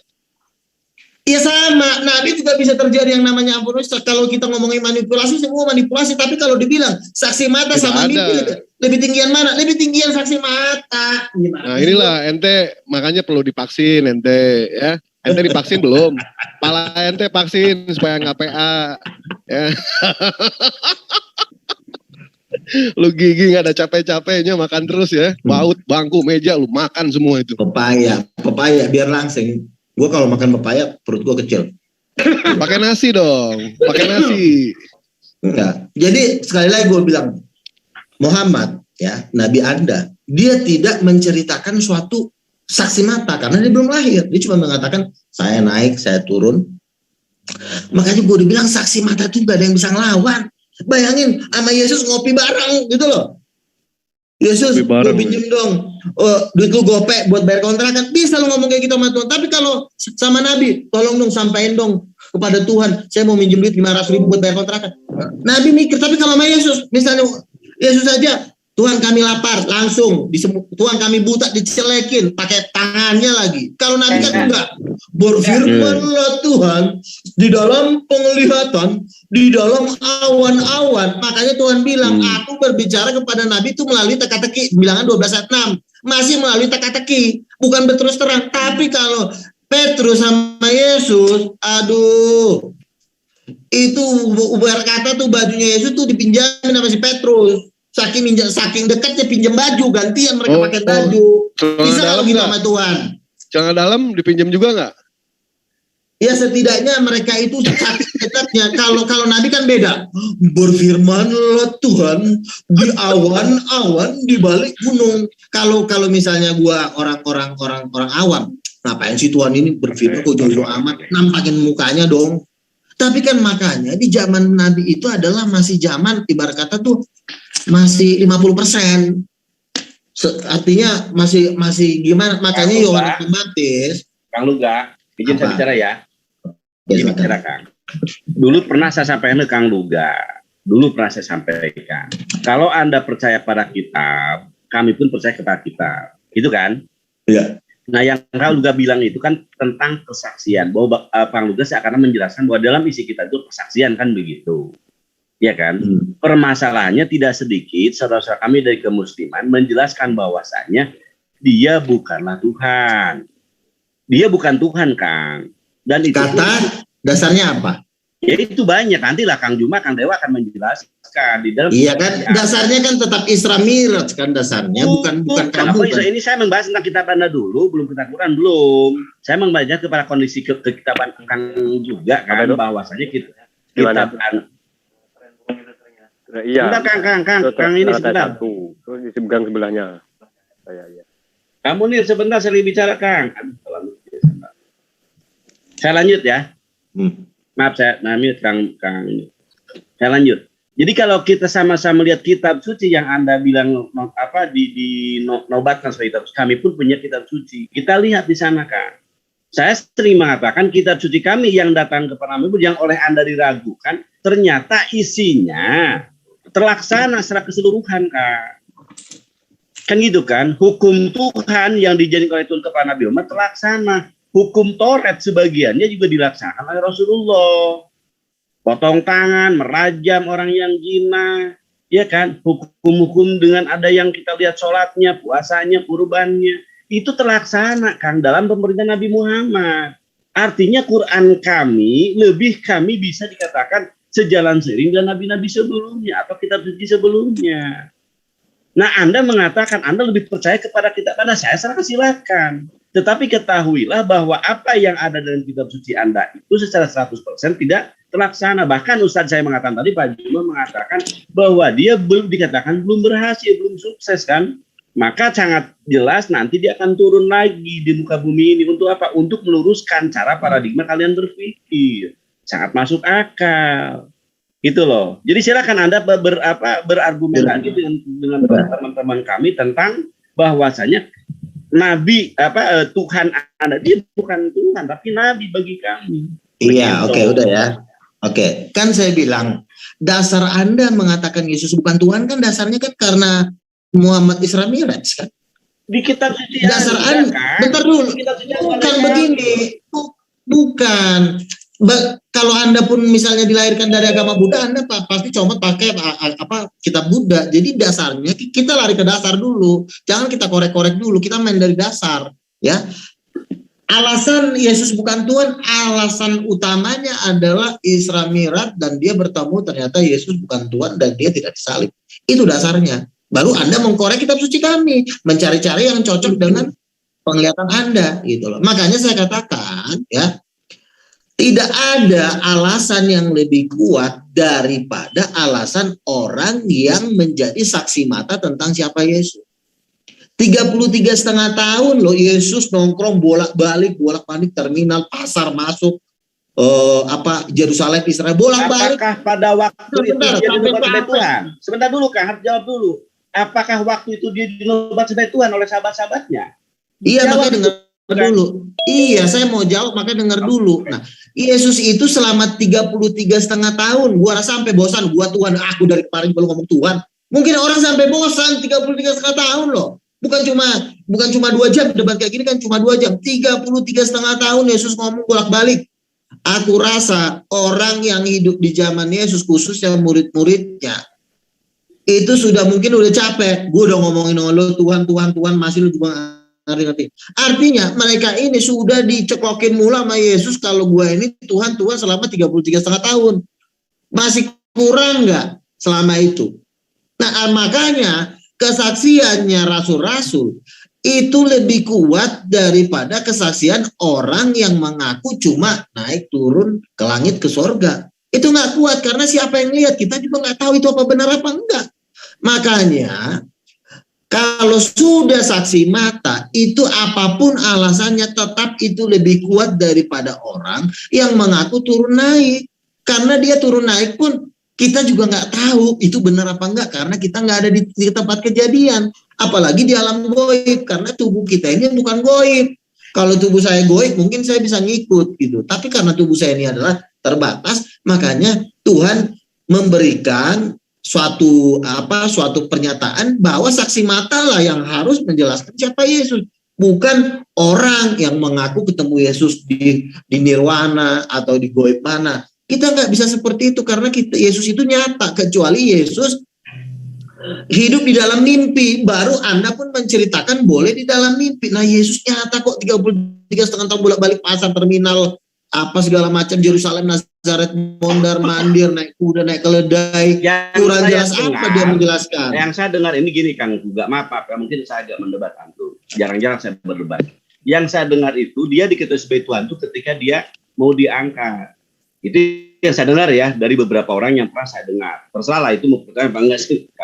Nah sekarang kembali lagi kepada orang yang kamu bilang harus dipercaya seperti apa. Bicara saksi mata di zaman Rasulullah itu orang yang bersama dengan itu ya saksi mata. Iya, saksi mata kalau Muhammad ada saya percaya kalau Muhammad ada. Tapi kalau masalah Isra Mi'rajnya itu siapa yang bisa membuktikan itu? Itu mujizat, Pak. Iya kan semua juga ngomong mujizat, tapi kan saya bilang saksi mata itu tetap lebih tinggi daripada mau ngaku turun naik. Itu tetap saksi mata jauh lebih tinggi karena yang namanya mujizat, iya mujizatnya kan masih kan kita tidak lihat mujizatnya pas dia naik kan kita nggak lihat. Makanya sekarang Yesus mujizatnya apa? Mujizatnya makanya kita dengar dari Petrus karena Petrus pun nggak pernah berkata begini. Saya ketemu Yesus di langit kedua.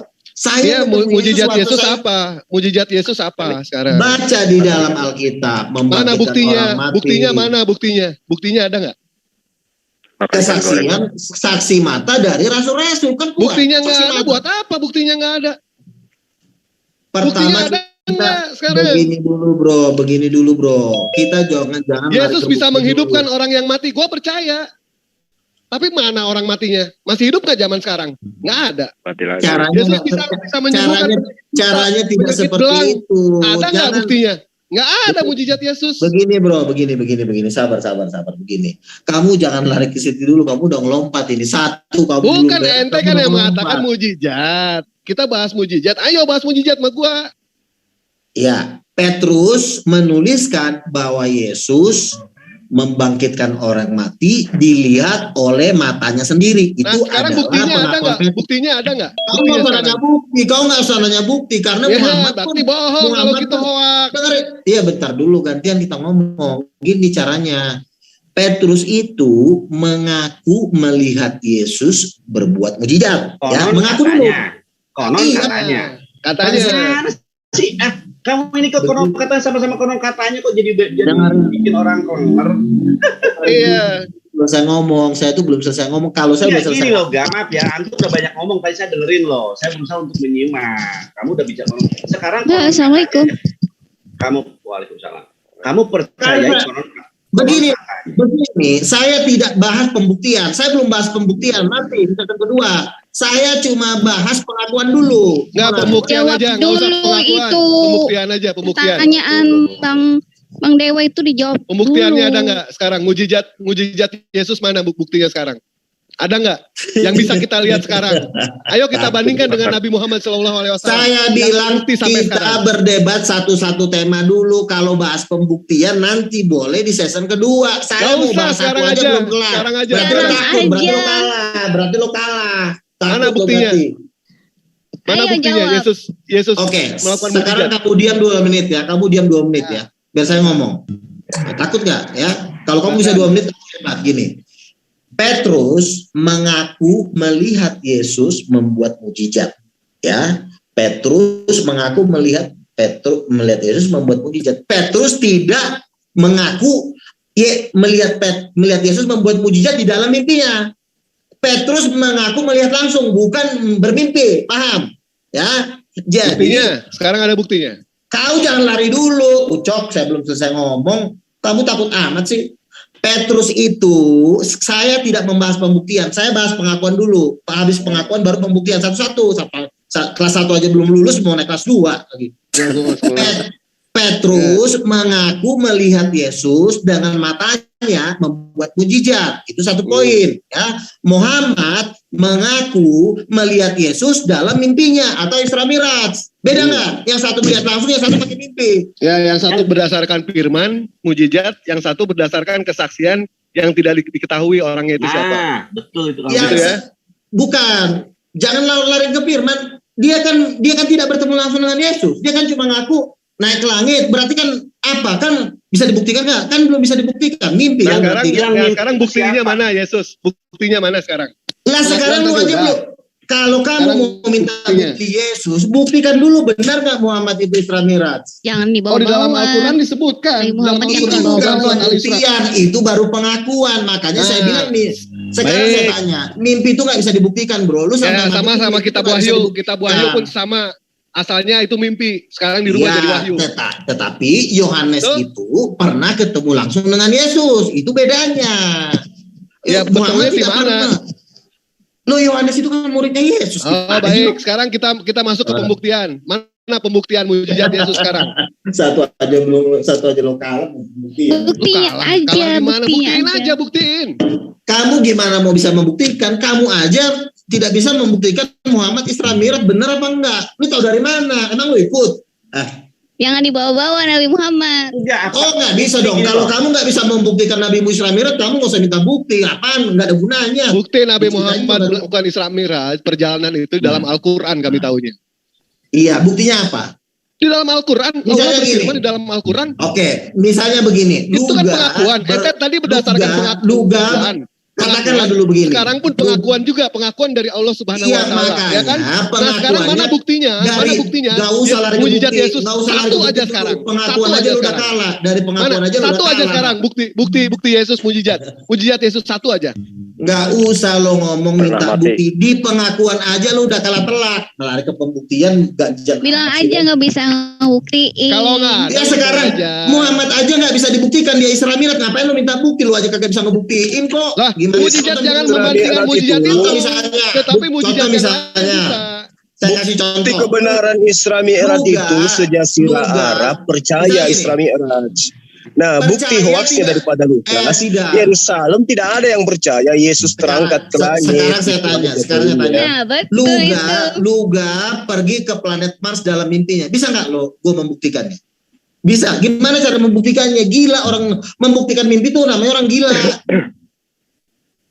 Kecuali sama dengan kitab Wahyu ya. Kitab Wahyu pun begitu ya. Misalnya gini, luga berak. Bagaimana cara membuktikan luga berak? Cek taiknya ada enggak? Nah, kalau sekarang Isra Miraj. Terus makan malu taiknya. Lu lah makan. Lu lagi tuh kesini. Makanya lu jangan Isra Miraj itu orang-orang di sekelilingnya percaya, membuktikan berarti. Makanya mereka percaya Isra Miraj. Alkitab juga mengatakan bahwa setan itu menyesatkan segala bangsa. Itu nggak bisa jadi bukti. Makanya gua udah bilang cuma satu yang bisa membuktikan, lu ngeliat langsung pakai mata lu. Iya, sekarang buktinya mana? Coba Yesus mujizat satu aja buktinya. Nanti gua sebutin bukti Nabi Muhammad ada puluhan. Nah, berantakan. sekarang nanti gua bilang buktinya Yesus bangkit dari antara orang mati, pasti lu bantah lagi kan? Nah, itu emang bangkit dari orang mati mujizat itu. Mujizat. Itu apa? Terus itu apa emang? Kita juga dibangkitkan nanti. Kita juga nanti dibangkitkan. Bisa nggak lo bangkit di hari yang ketiga setelah lo mati? Bisa nggak? Manusia bukan begitu kalau dalam ajaran agama Islam, ya. Jadi gini aja. Kalau yang namanya Tuhan itu tidak mungkin jangan mati. Kalian terlalu ganjan meminta bukti. Itu namanya terlalu ganjan namanya. Bukan terlalu ganjan. Kita kan membuktikan kesaksian dua orang di tempat yang sama itu memiliki dua cerita yang berbeda, Luga. Kalau di pengadilan kalau hanya kesaksian aja itu gugur, tidak ada bukti. Harus ada buktinya. Buktinya apa? Misalkan gua kasih contoh gini. Misalkan gua nuntut Luga, bentar dulu. Gua nuntut Bang Luga menjamret BH ibu-ibu yang lagi dipakai. Ya kan? Saksinya ada, barang buktinya ada. Tangkap nggak apa-apa kalau ada saksinya kan. Nah, sekarang bukti Yesus mana? Bukti Yesus. Misalnya begini ya, misalnya gini. Si Dewa Kang Luga. Si Dewa menjamret BH ibu-ibu. Lalu kata budak Angon gini kan. Yeah. Lalu kata polisi gini, kamu ngelihat gak? Kata si budak Angon, saya nggak ngelihat Pak Polisi. Lalu kamu kenapa mengatakan bahwa Dewa itu menjamret BH-nya ibu-ibu? Itu perbuatan penistaan ibu-ibu. Oh iya, masalahnya saya mimpi Pak Polisi. Kok mimpi sih, ini gimana? Dengan fakta tadi. Iya, dengerin dulu. Makanya gue udah bilang untuk membuktikan itu nggak bisa pakai mimpi. Nah kemarin pun begini Luga, ada yang diperbal sama polisi. Tuhan lu berapa? 1. Yang benar berapa? 1. Dia langsung yang namanya perbal, dihukum. Dia mau ditembak itu kakinya. Berapa Tuhan lu? 3. Katanya, akhirnya ngaku itu 3. Makanya lu gimana sih lu bicara ke situ? Gua bicara bukti. Sekarang mana buktinya? Pak, dia Ranmor Pak Polisi tangkap dia. Mana buktinya? Pak, Tuhan dia ngakunya 3, ngakunya Tuhan dia 3, Pak. Ngakunya 1, ngakunya Tuhan dia 3, Pak. Nah itu Pak.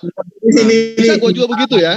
Dan gue nih si Gak bisa buktiin dia Bang Dewa. Gak ada buktinya.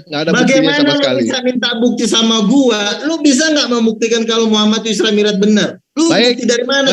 Coba lu buktinya. Dalam kitab Sirah Nabawiyah, ketika Nabi Muhammad itu diperolok-olok sama orang kafir, itu bukan bukti.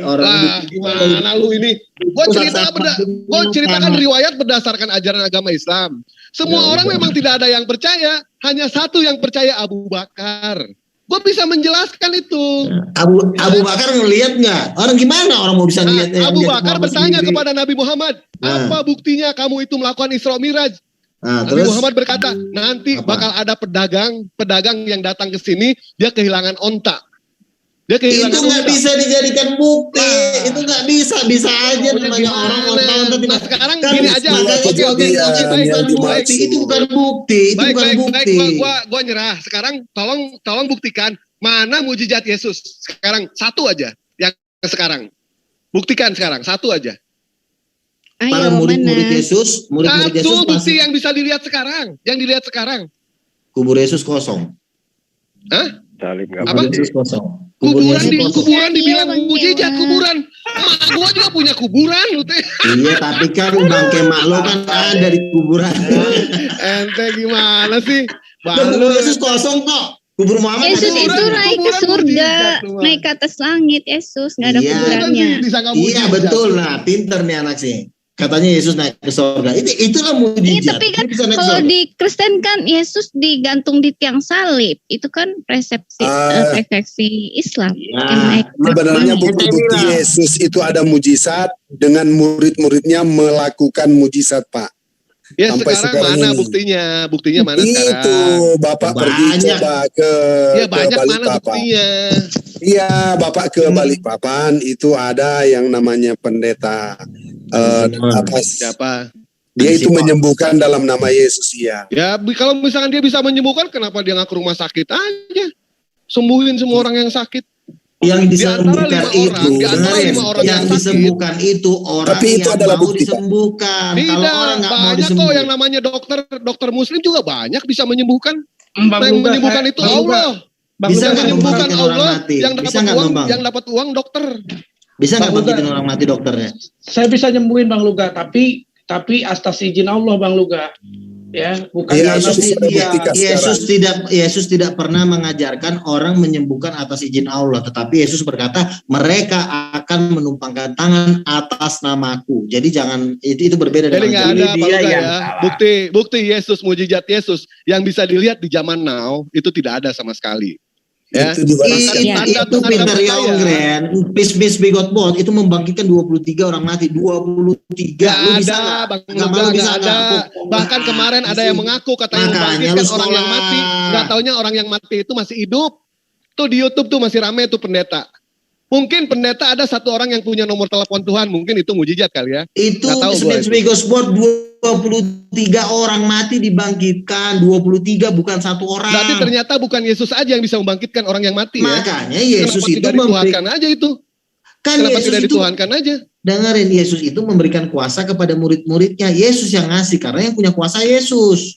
Makanya mereka mengusir setan, membangkitkan orang mati atas nama Yesus, bukan atas nama diri sendiri. Ya berarti ternyata mujizat Yesus itu bisa dilakukan ya, bisa dilakukan sama orang biasa seperti kita. Diwariskan, Luar biasa. Oh diwariskan ya, bukan Bisa. hanya dosa yang diwariskan, tetapi Oh, jangan mujizat ke juga bisa dosa. diwariskan ya. Ini kan mujizat, kenapa ke dosa lagi? Ya, berarti tetapi yang namanya bukti Yesus itu melakukan mujizat di zaman now tidak bisa dilihat sama sekali di zaman sekarang.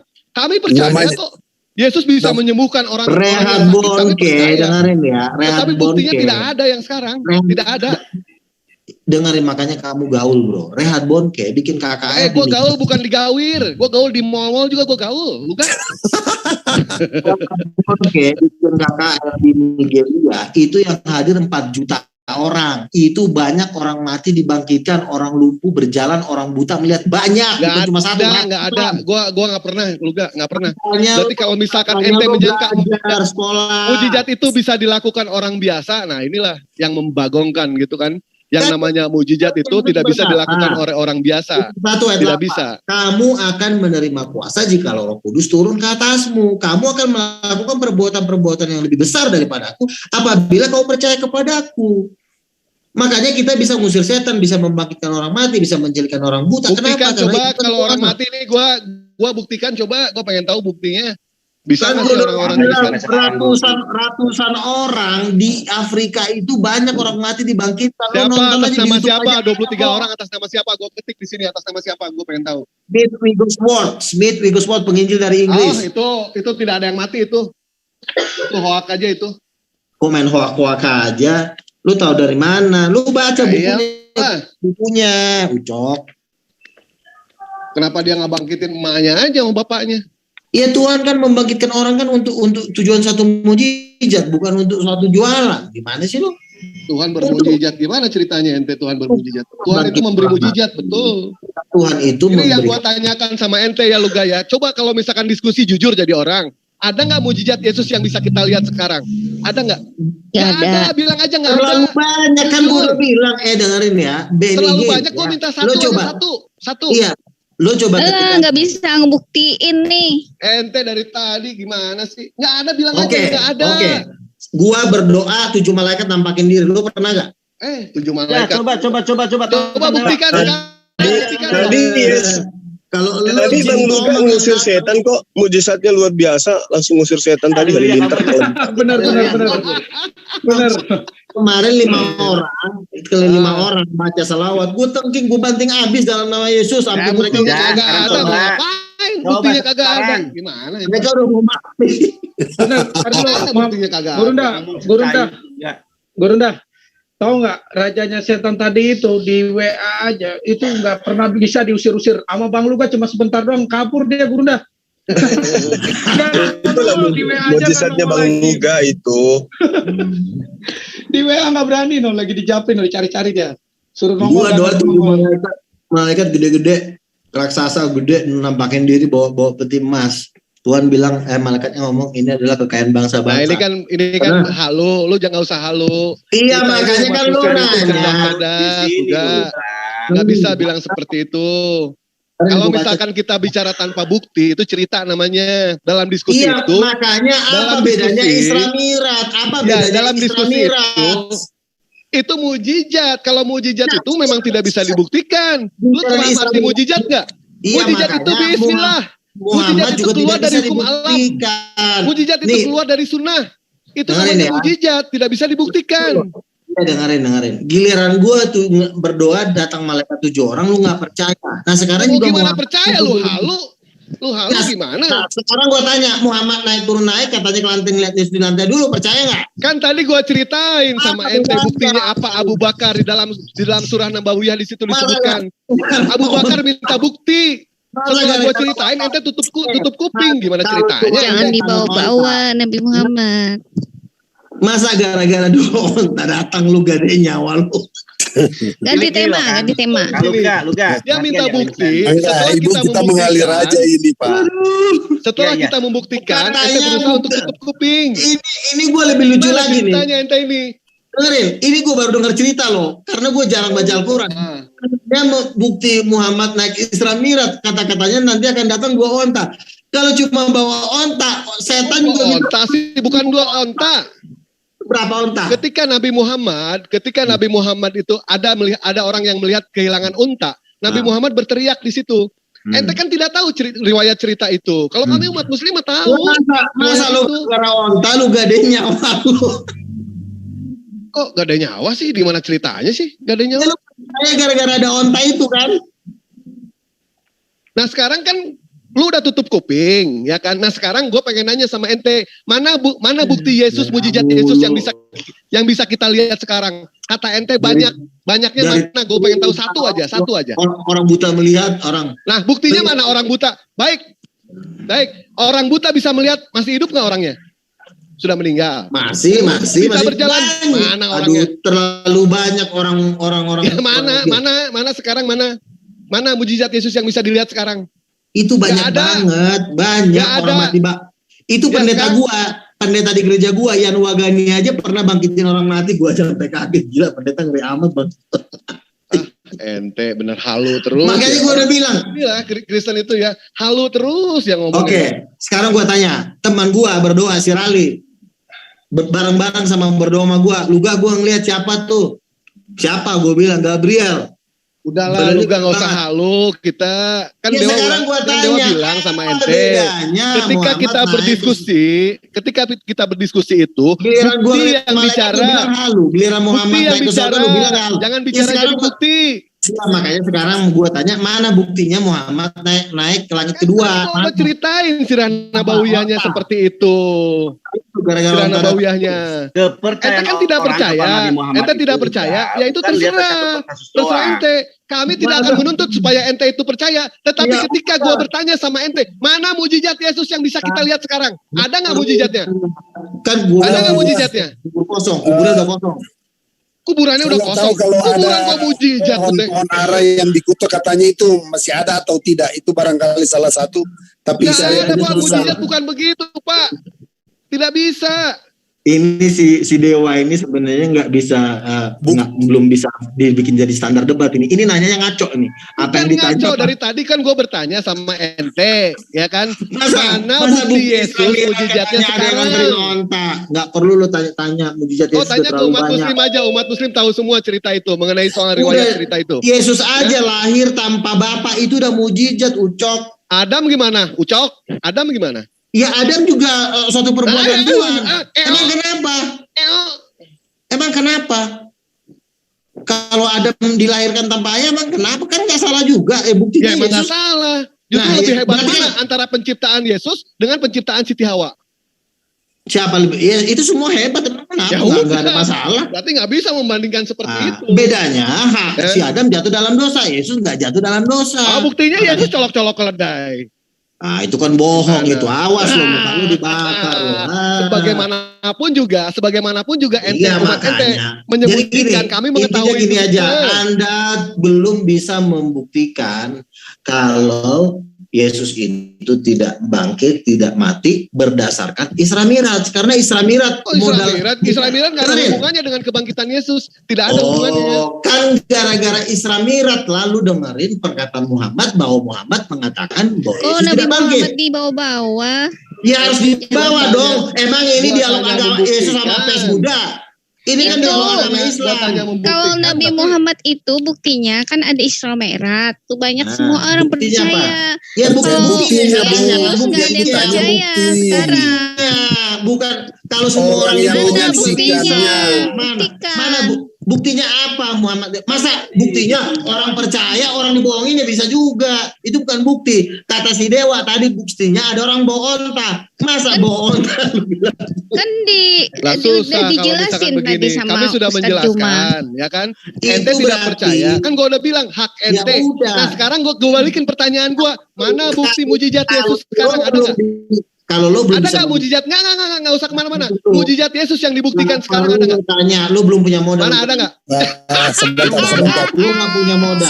Saya lihat ini sudah diskusi ini. Ya, di sini memang kalau dilihat bahwa Yesus bukti tentang mujizat itu katakanlah warisannya sampai sekarang ini masih bisa dilihat atau tidak, itu memang kalau dilihat sekarang itu tidak ada. Tetapi kan diakui saja itu memang katakanlah sudah berlalu, tidak ada, orang-orangnya juga sudah mati. Harus diakui itu. Tetapi makanya ya tunggu, diakui memang tidak ada, bagus. Ya, yang sekarang kan perbandingannya tentang bukti tentang mujizat yang Pak Luga tadi tekankan bahwa ketika ada perjalanan Isra Mi'raj itu maksudnya ada orang-orang yang terlibat bersama dengan Muhammad, itulah yang disebut bukti. Oh tidak ada. Ada buktinya. Saya bilang.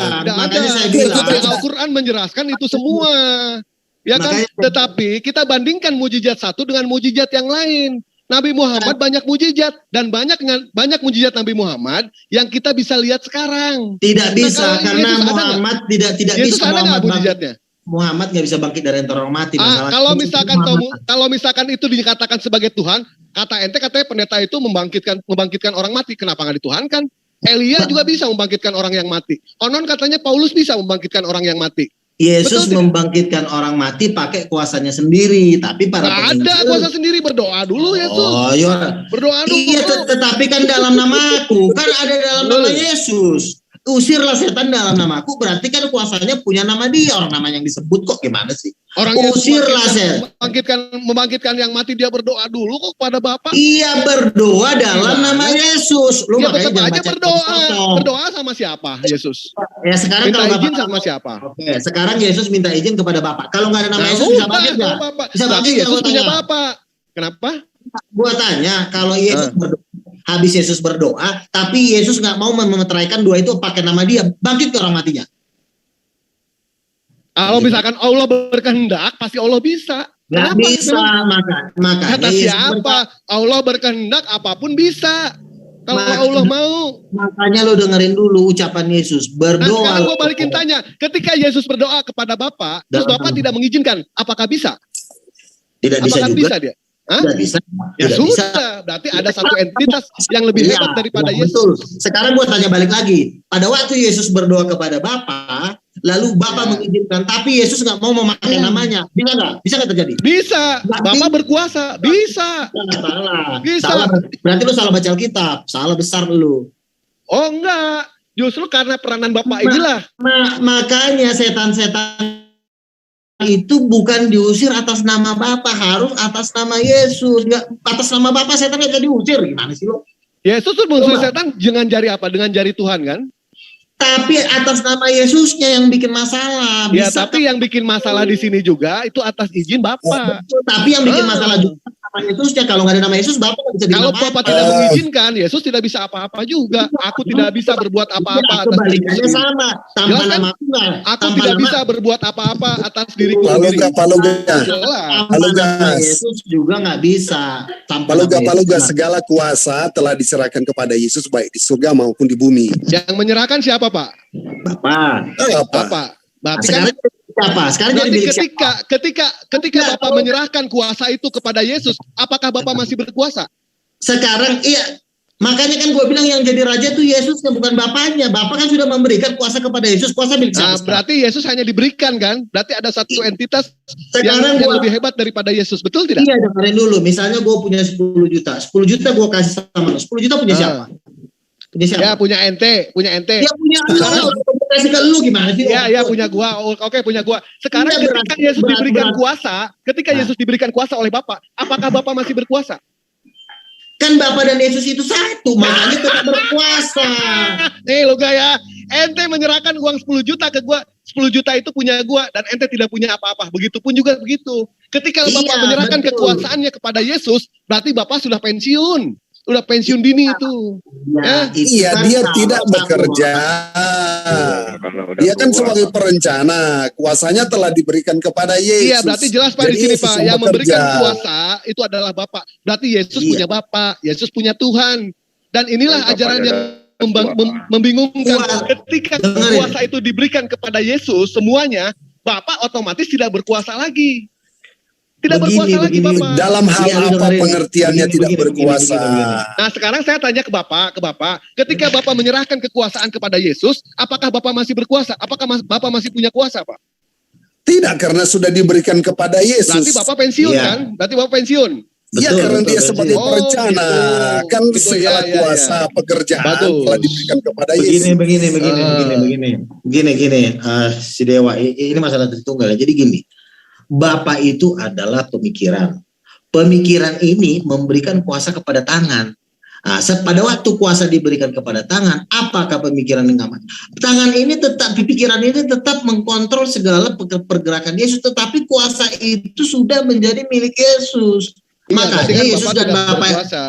bukan Bapak dan Yesus. Pensiun Bapak dia dan pensiun Yesus. dini itu. Aku Pensiun dan dini Bapak. berarti Bapak. Ini loh, aku dan Bapak adalah satu. Saya kasih contoh ya. Misalnya pikiran gua Bapaknya pensiun. dengar dulu, pikiran saya memerintahkan tangan udah saya untuk memukul, ya. Berarti kan tangan saya yang sekarang punya kuasa itu.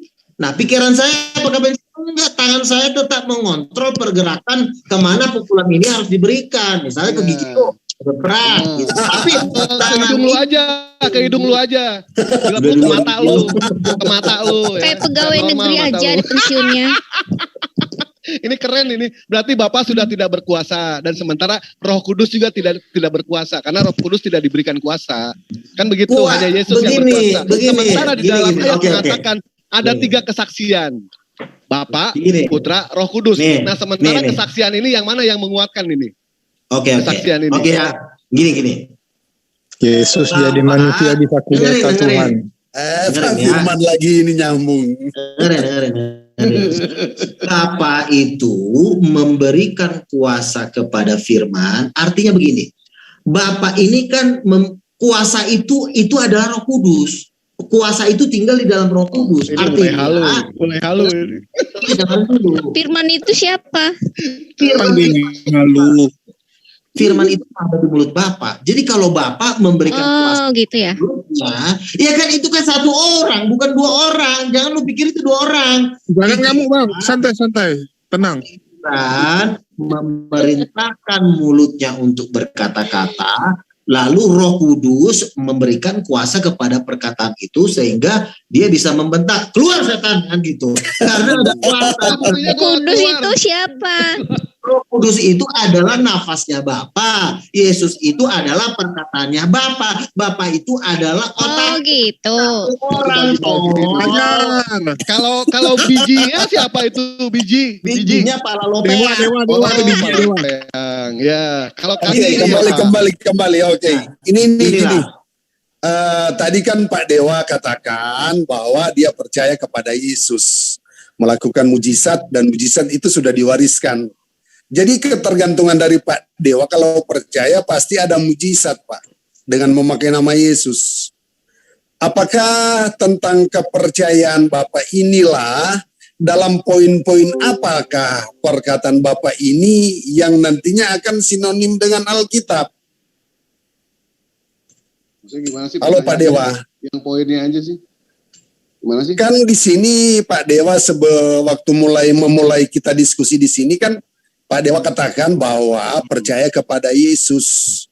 Ya kan. Nah, dalam poin-poin percaya apakah misalnya ada percaya 1, 2, 3, 4, 5, 6. Itu yang perlu kita pahami dulu, Pak. Sebab menerangkan tentang kami umat Muslim diperintahkan sama Allah untuk mempercayai para nabi, untuk mengimani para nabi sebelum Nabi Muhammad Sallallahu Alaihi Wasallam. Kami percaya, ya, apapun yang ada di dalam Al-Quran, kami percaya, kami mengimani. Andaikan itu Nabi Isa ataupun Yesus Kristus tidak tertulis di dalam Al-Quran, kami tidak percaya. Tetapi karena tertulis dalam Al-Quran, kami percaya kalau itu adalah firman Allah. Karena yang namanya firman itu datang dari Allah langsung. Firman tidak butuh yang namanya kesaksian. Begitu Pak, kami mengimani semuanya. Nah sekarang ketika ditanya mana mujizat Yesus yang bisa dibuktikan sekarang, apakah ada? Tidak ada. Tetapi kenapa kami mempercayai? Karena ada dalam Al-Quran, Nabi Isa alaihissalam. Kan tidak ada. Tetapi mujizatnya Nabi Muhammad SAW sepanjang masa, bahkan sampai sekarang. Di depan mata ente pun ada. Ente beli ini orang bisa ketemu nggak pernah tapi percaya. Gue heran. Ya, percaya pernah ketemu Yesus. Percaya karena ada di dalam. Gini. Tentang mujizat dalam Al-Quran kok. Muhammad ngaku naik lagi, dia percaya lagi, nggak mau membuktikan. Lu Yesus dibopong sama iblis, siapa jadi saksi? Roh Tuhan melayang-layang di atas udara, siapa menjadi saksi? Lu percaya juga itu? Dengerin ya. Gimana ente ini? Kalau misalkan semuanya itu butuh kesaksian, ketika emak ente dinaikin sama bapak ente, siapa yang menjadi saksi? Ketika bapak ente menaiki ibu ente, siapa yang jadi saksi? Iya, tinggal nanya aja mereka. Tinggal nanya ya. Iya.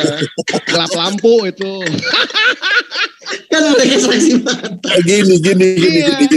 Gini tentang mujizat ini, mujizat. Muhammad naik ke langit, ya. Muhammad naik ke langit, turun naik, tiba-tiba dia bilang Yesus bukan Tuhan.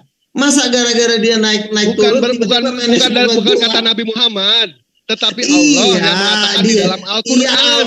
Allah mengatakan. Apakah itu Nabi Muhammad yang mengatakan? Bukan Nabi Muhammad.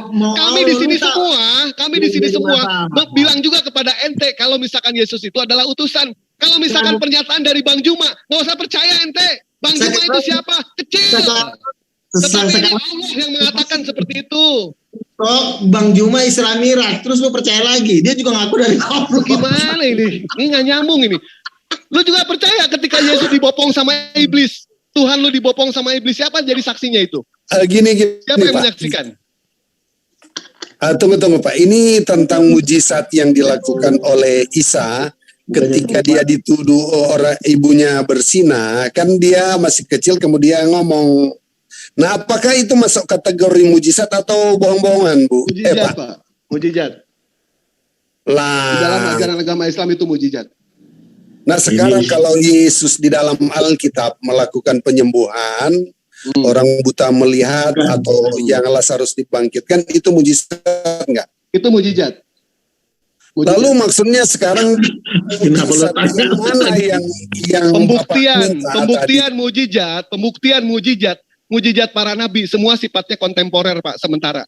Tidak ada yang bisa dibuktikan sama sekali. Saya tadi barusan saya mengatakan kepada Bapak, andaikan Nabi Isa tidak tertulis dalam Al-Quran Pak, demi Allah Pak saya tidak percaya. Tetapi karena tertulis dalam Al-Quran, saya percaya. Kenapa? Karena Al-Quran adalah firman dari Allah. Kenapa lo percaya Al-Quran itu firman Tuhan? Kenapa lo percaya? Apa buktinya? Nah sekarang buktinya, kalau misalkan ente benar-benar tidak percaya sama Al-Quran, bisa nggak ente buatkan ayat semisal Al-Quran? Coba, bisa nggak? Apa untungnya? Kumpulkan semuanya. Apa untungnya?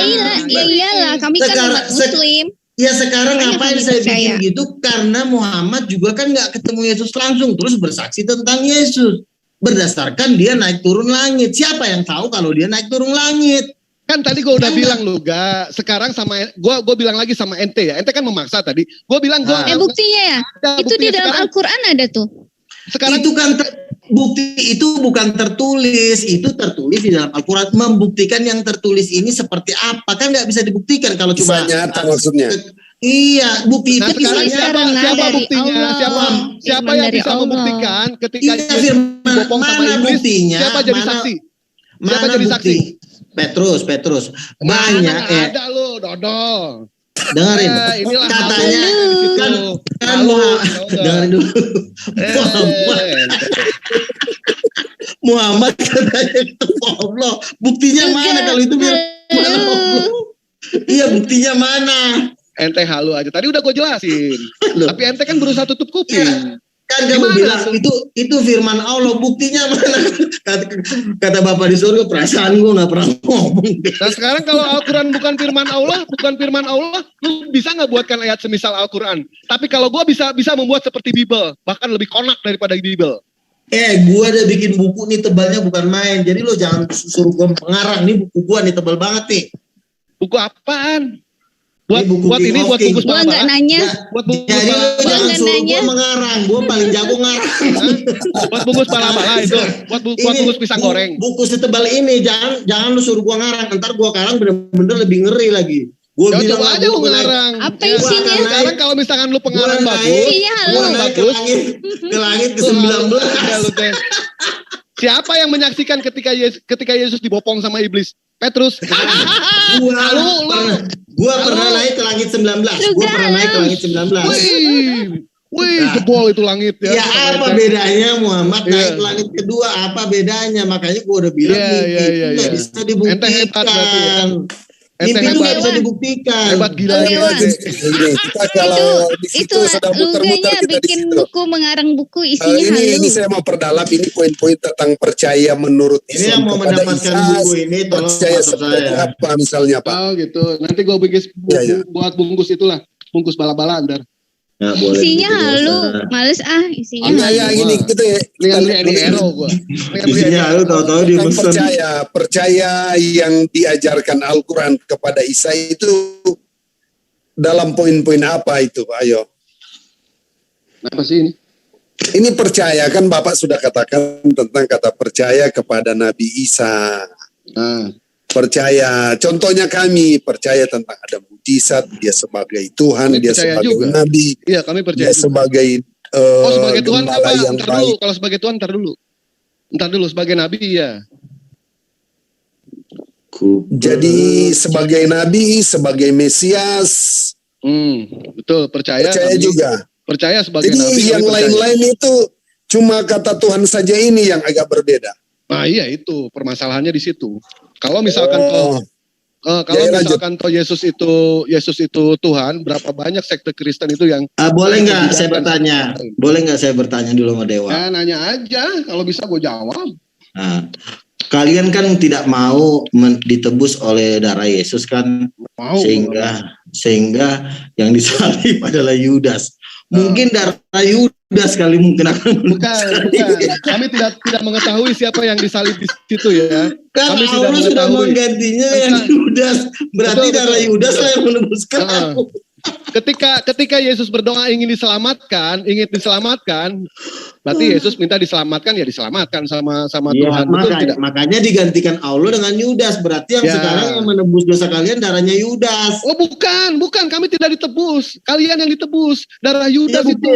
Buktinya kan Allah telah mengganti Yesus dengan Yudas. Ya, kami ada nggak di dalam Islam penebusan dosa? Nggak ada. Itu Kristen. Ya buktinya. Allah menggantikan Yudas dengan Yesus, berarti kan Allah menginginkan darah Yudas menebus kalian. Oh bukan, kami nggak pernah ditebus. Tuhan kami itu Maha Pengampun, Maha Pengampun, Maha Penyayang. Kalau Maha Penebus itu ente Maha Penebus. Jadi yang disalibkan itu siapa? Yudas apa Yesus? Kami tidak tahu siapa yang disalib. Loh, kata Al-Quran Yudas gimana? Nggak ada, Al-Quran tidak menceritakan itu. Yang disalib itu Yudas. Aku tahu. Entah itu diserupakan dengan siapa? Betul. Kami tidak mengetahui itu siapa. Kami tidak mengetahui. Andaikan Allah memberitahu kepada Nabi Muhammad siapa yang diserupakan, ini bakal terjadi yang namanya fitnah. Siapa dong? Makanya Allah, Siapa yang? kami tidak tahu. Katanya Yudas. Ya, kami Lu tidak berarti ngelawan Ustadz lo aja ngomong Yudas kok. Nah, jadi versi di sini banyak pendapat ya. Oh, berarti lo. Bukan, kami tidak pernah yang namanya melawan. Kami tidak tahu. Kalau kami tidak tahu, kami tidak tahu. Berarti jadi lo jangan pinter paksa. berarti. Entah itu Yudas Iskariot, entah itu murid Yesus yang paling muda, kami tidak tahu. Dan ini tapi Allah Subhanahu wa taala memberikan penjelasan kepada kami bahwa Nabi Isa itu tidak disalib, tidak dibunuh, melainkan yang diserupakan. Kami udah puas jawaban itu. Allah memang tidak memberitahu. Betul, kami udah puas. Nabinya terhitung, kami udah puas. Kalau Allah memberitahu, pasti terjadi yang namanya fitnah-fitnah. Gini Pak, tadi Bapak katakan kan Yesus melakukan mujizat, percaya. Cuma satu yang dibantah yaitu Yesus adalah Tuhan, ya kan? Ya, nah sekarang ketika Yesus menyatakan tentang darahnya itu, seperti yang saya searchin ini, perkataan Yesus di kayu salib, aku haus, Eloi Eloi lama sabatani, apa juga itu masuk kategori apa buat Bapak? Percaya atau tidak itu? Ucapan Yudas. Ini tulisan siapa ini? Nggak tahu tulisan siapa. Ini yang saya bukan searching. perkataan Yesus. Bukan Ini perkataan Yesus. 7 perkataan Yesus di kayu salib. Lu tahu dari mana sih itu bukan ucapan Yesus? Eloi lama sabatani. Ini tulisan Yesus di kayu salib. Iya, lu tahu itu bukan ucapan Yesus dari siapa? Ini tulisan merah apa tulisan hitam ini? Aduh, ini orang kurang pinter ya, Nak. Enggak, tulisan merah, tulisan hitam sih itu. Coba cek Matius 26. Merah, ucapan Yesus itu. Ucapan Yesus ini. Sebab inilah darahku adalah perjanjian yang ditumpahkan bagi banyak orang untuk pengampunan dosa. Terus ngapain? Ini adalah perkataan-perkataan Yesus. Ini juga tentang Yesus disalibkan, ya kan? Terus Pak Jordan, terus kenapa? Sebentar, saya mau tanya dulu. Kan ini saya mau tanya kan konteks selama tentang percayanya Al-Quran ya, dapat dikata Al-Quran. Kan cuma membantah Yesus itu bukan Tuhan. Nah sekarang kan Yesus ini ada disalibkan. Nah di situ ada perkataan Yesus, sebentar saya cari ya. Nah perkataan Yesus di kayu salib, apakah itu Bapak percaya juga atau tidak? Darah pengampunan itu. Iya, itu termasuk salah satu. Itu kan pengakuan perkataan Yesus. Saya lebih percaya Yohanes 17 ayat 3, Pak. Saya lebih percaya itu. Ini maksudnya Pak, ada kan perkataan Yesus di kayu salib. Nah sekarang Bapak, apakah Bapak percaya itu atau gimana? Apa cuma kan saya sudah katakan tanya tadi, Bapak percaya kepada Yesus, mujizat dan lain-lain, cuma satu, yaitu Tuhan. Nah sekarang ketika Yesus disalibkan, kemudian ada 7 perkataan Yesus di kayu salib. Apakah Bapak juga percaya itu atau bukan juga? Saya lebih percaya Yohanes 17 ayat 3, Pak. Oke, Anda lebih percaya Yohanes 17 ayat 3. Ayat 1-2-nya Anda percaya nggak? Apa cuma ayat 1 itu tulisan siapa? Pilatus. Ayat 3 dia percaya, ayat 2 ayat 1 dia nggak percaya. Gila. Itu kan ucapan Yesus. Itu kan ucapan Yesus. Ya itu juga yang ayat 1 ayat 2 juga ucapan Yesus. Masa ayat 1 2 lu nggak? Pada mulanya adalah firman, begitu. Pada mulanya adalah firman. Yohanes 17 ayat 3 kan lu bilang. Benar. Nah ayat 2 ayat 1-nya lu percaya nggak? Iya, maksudnya kayak gimana? Pada mulanya adalah firman, begitu? Bukan. Lu baca dulu. Lu baca ayat 3 ayat 1 2 gak pernah lu baca seumur hidup lu, bego. Ya udah tolong buka itu ayat lu, tolong. Buka ayat. Ya ini baca ayat 3 seumur hidup, ayat 1 ayat 2 gak pernah dibaca dia sampai seumur hidup ini, gak pernah dibaca. Lu baca dari ayat 1. Ya lu baca tuh, bacain tuh, bacain. Yohanes 17 ayat 1 dan sampai 3 ya. Demikianlah kata Yesus, lalu ia menghadap ke langit dan berkata, Bapa, telah tiba saatnya permuliakanlah anakmu, supaya anakmu mempermuliakan engkau, sama seperti engkau telah ini memberikan. Bapak di sini siapa? Bapak di sini siapa? Bapak ya Bapak. Ini huruf K-nya kemana ini? Huruf K-nya kemana ini? Hilang ini. Huruf K-nya. Yusuf, Bang. Yusuf. Satu dulu bahas, jangan lari-lari kemana-mana dulu. Lu baca, lu percaya nggak ayat 1? Iya, Yesus kan menengadah ke langit dan berkata, Bapa, artinya Yesus punya Bapa, Yesus punya Tuhan. Tapi ini Bapa huruf K-nya hilang, kenapa ini Pak? Huruf K-nya kok hilang? Tambahin huruf K dong. Ya udah. Iya udah. Lanjutin sekarang, mau lanjutin. Percaya nggak? Di sini telah tiba saatnya permuliakanlah anak. Jadi sekalipun itu tidak ada K, tetapi pengakuan Yesus bahwa dia antara Bapa dan anak. Oh iya, Yesus anak. Dia punya Bapa. Setuju. Yesus anak, dia jadi punya Bapa. Setuju. Percaya Jadi Yesus punya Bapa. Jadi Bapa di sini sekalipun tidak punya K, tapi sudah paham ya antara Bapa dan anak.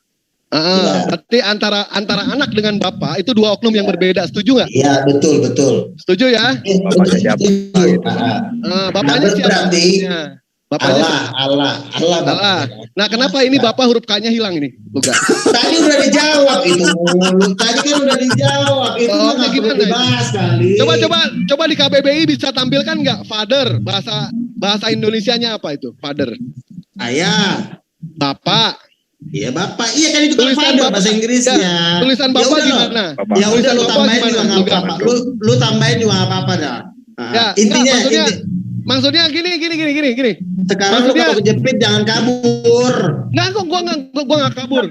Maksudnya father ini kan Bapak. Tulisannya gimana lu gak Bapak itu? Ya, Bapak seperti itu. Bapak juga bisa. Bapak pakai K juga bisa. Oh nggak bisa.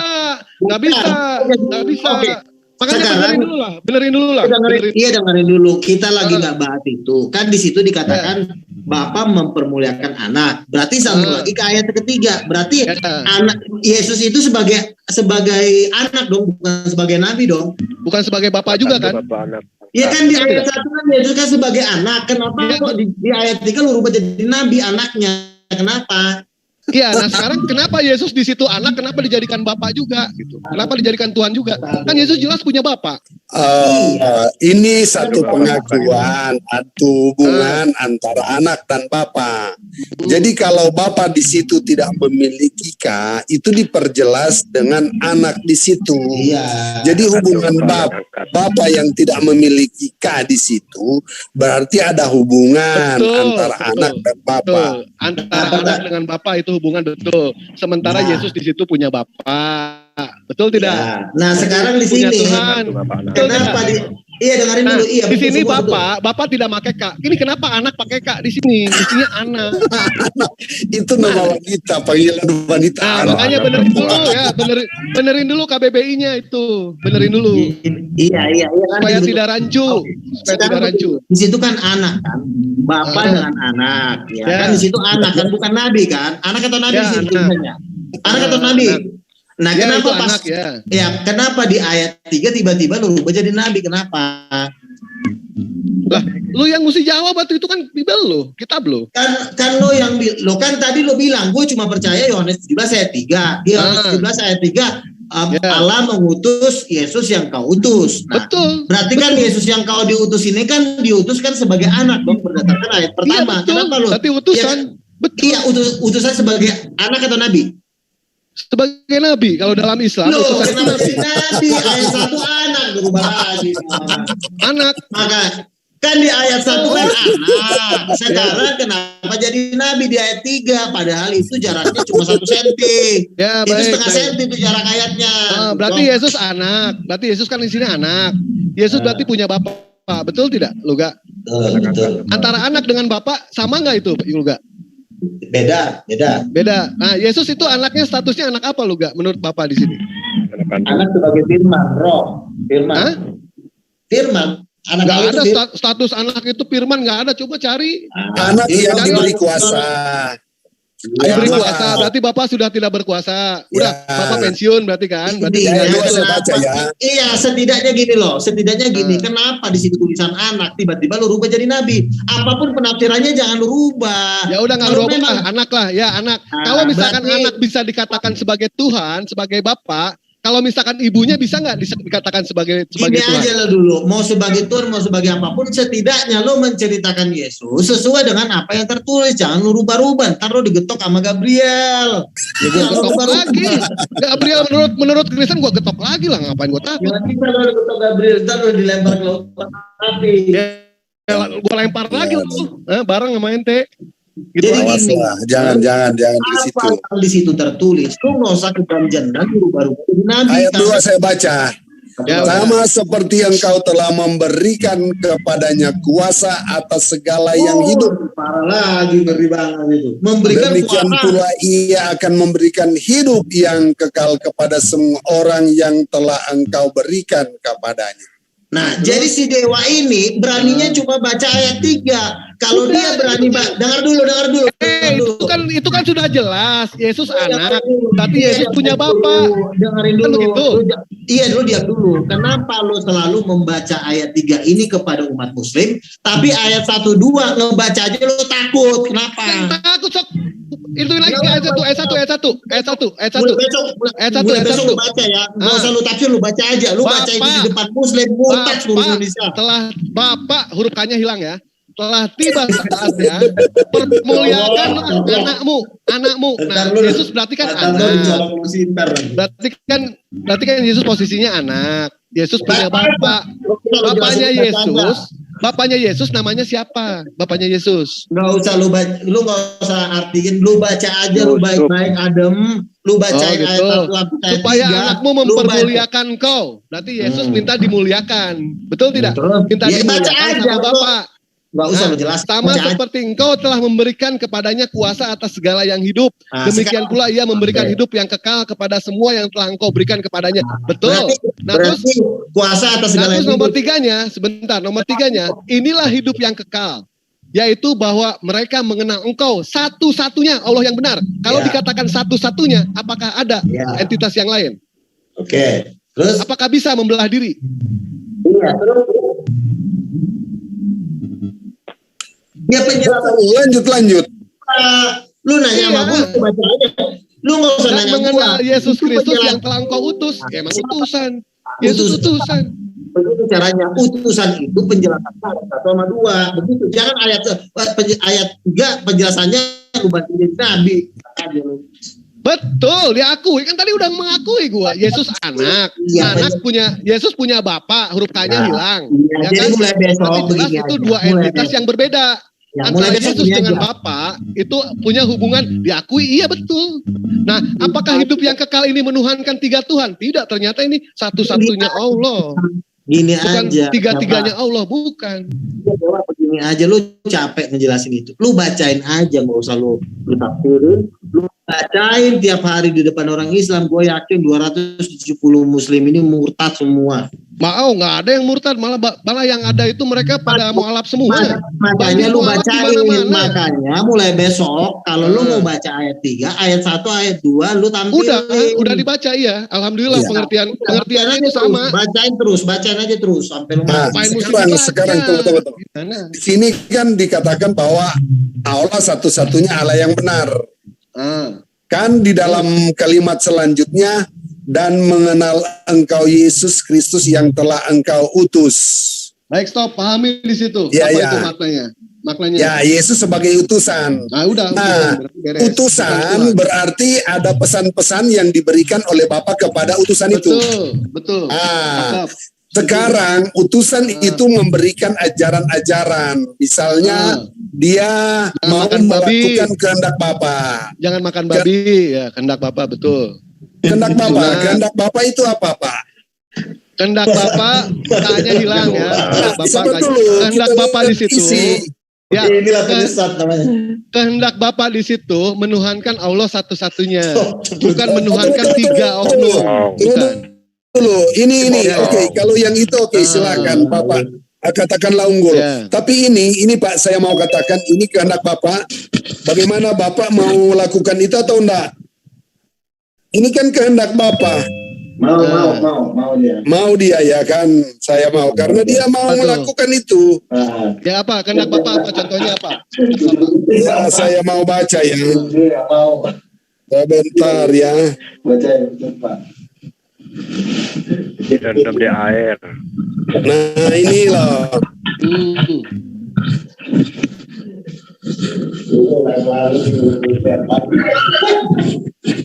Kehendak Bapa disiram di pasir.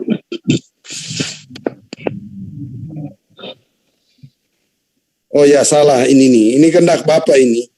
Ini pengakuan Yesus bahwa dia melakukan kehendak Bapa. Ya, disinilah. Yesus menjawab, katanya kepada mereka, biarlah hal ini terjadi karena demikianlah sepatutnya kita menggenapkan seluruh kehendak Allah. Berarti bukan kehendak Yesus ya, bukan kehendak Yesus di situ ya.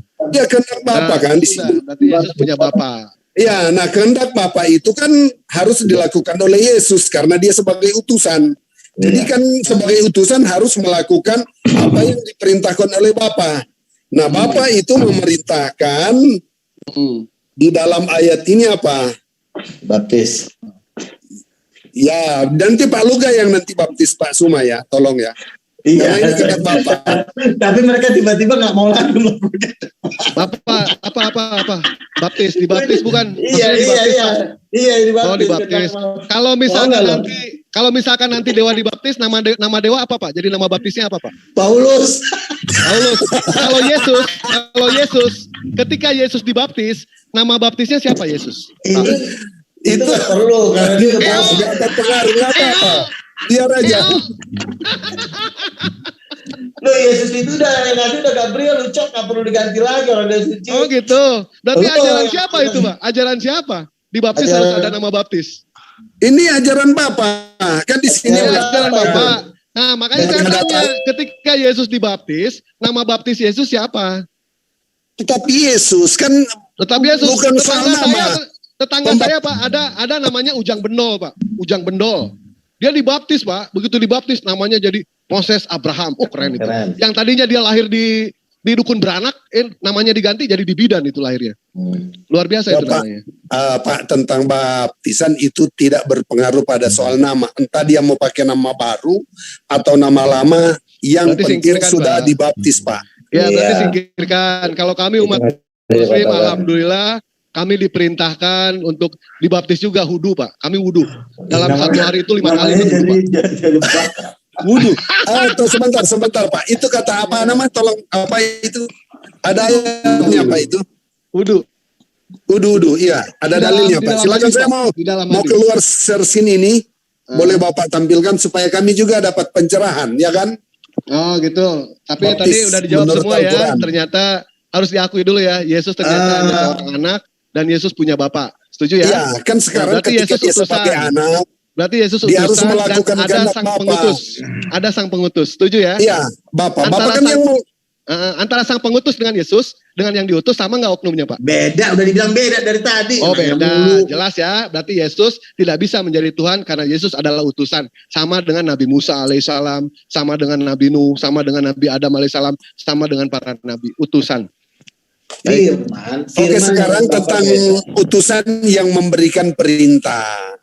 Perintahnya untuk dibaptis. Tolong Pak Luga siapkan kolam ya untuk pembaptisan. Ya, yang kalau bisa yang ada buayanya Pak.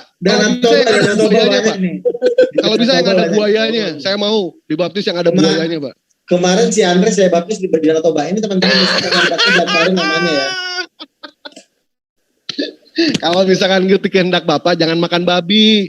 Disunat, itu benar. Luga nggak disunat itu, diserut malah jadi lancip. Enggak, itu kan poin-poin. Yang pertama dulu, yang kan pertama kita di sini tentang baptisan. Yang pertama dulu ya, yang pertama saya juga. Nanti kita bahas saya wudu Pak, saya wudu ya.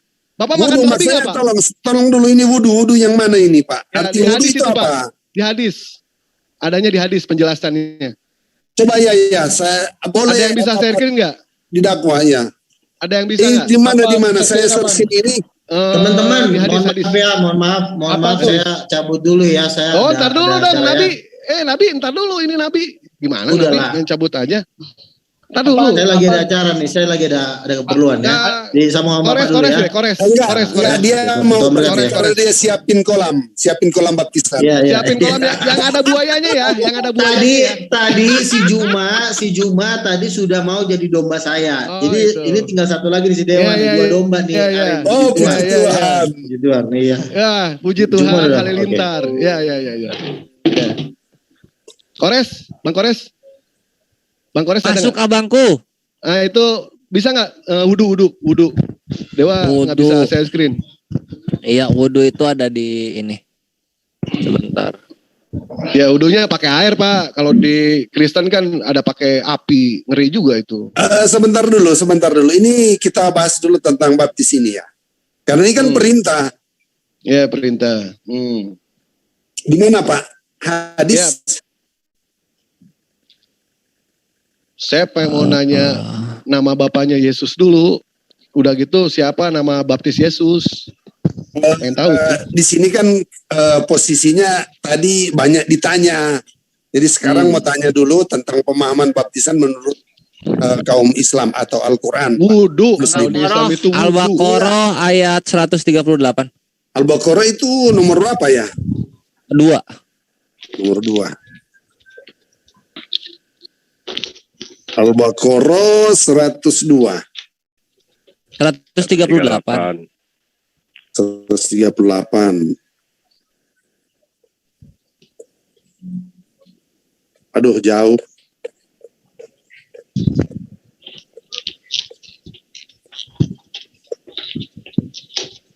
Baca dari ayat 1, Bang. Aduh. Iya Bang, baca aja dari ayat 1. Tadi saya disuruh baca dari ayat 1 Bang. Gimana? Kan harus satu perikop. Kita harus ini Bang, harus korelasi Bang. Silakan baca dari ayat 1. Supaya ini ketemu ini konteksnya. Biar dia yang baca aja. Jangan kau comot-comot aja. Loh, saya nggak comot, yang minta kan Pak Suma, Bapak Suma yang bilang. Masa saya comot? Tolong temannya Pak. Silakan baca dari ayat 1 Pak. Dari ayat 1 Alif Lam Mim. Ya, terus baca aja. Kitab Al-Quran ini tidak ada keraguan padanya, petunjuk bagi mereka yang bertakwa. Yaitu mereka yang beriman kepada yang gaib, melaksanakan sholat dan menginfakkan sebagian rezeki yang kami berikan kepada mereka.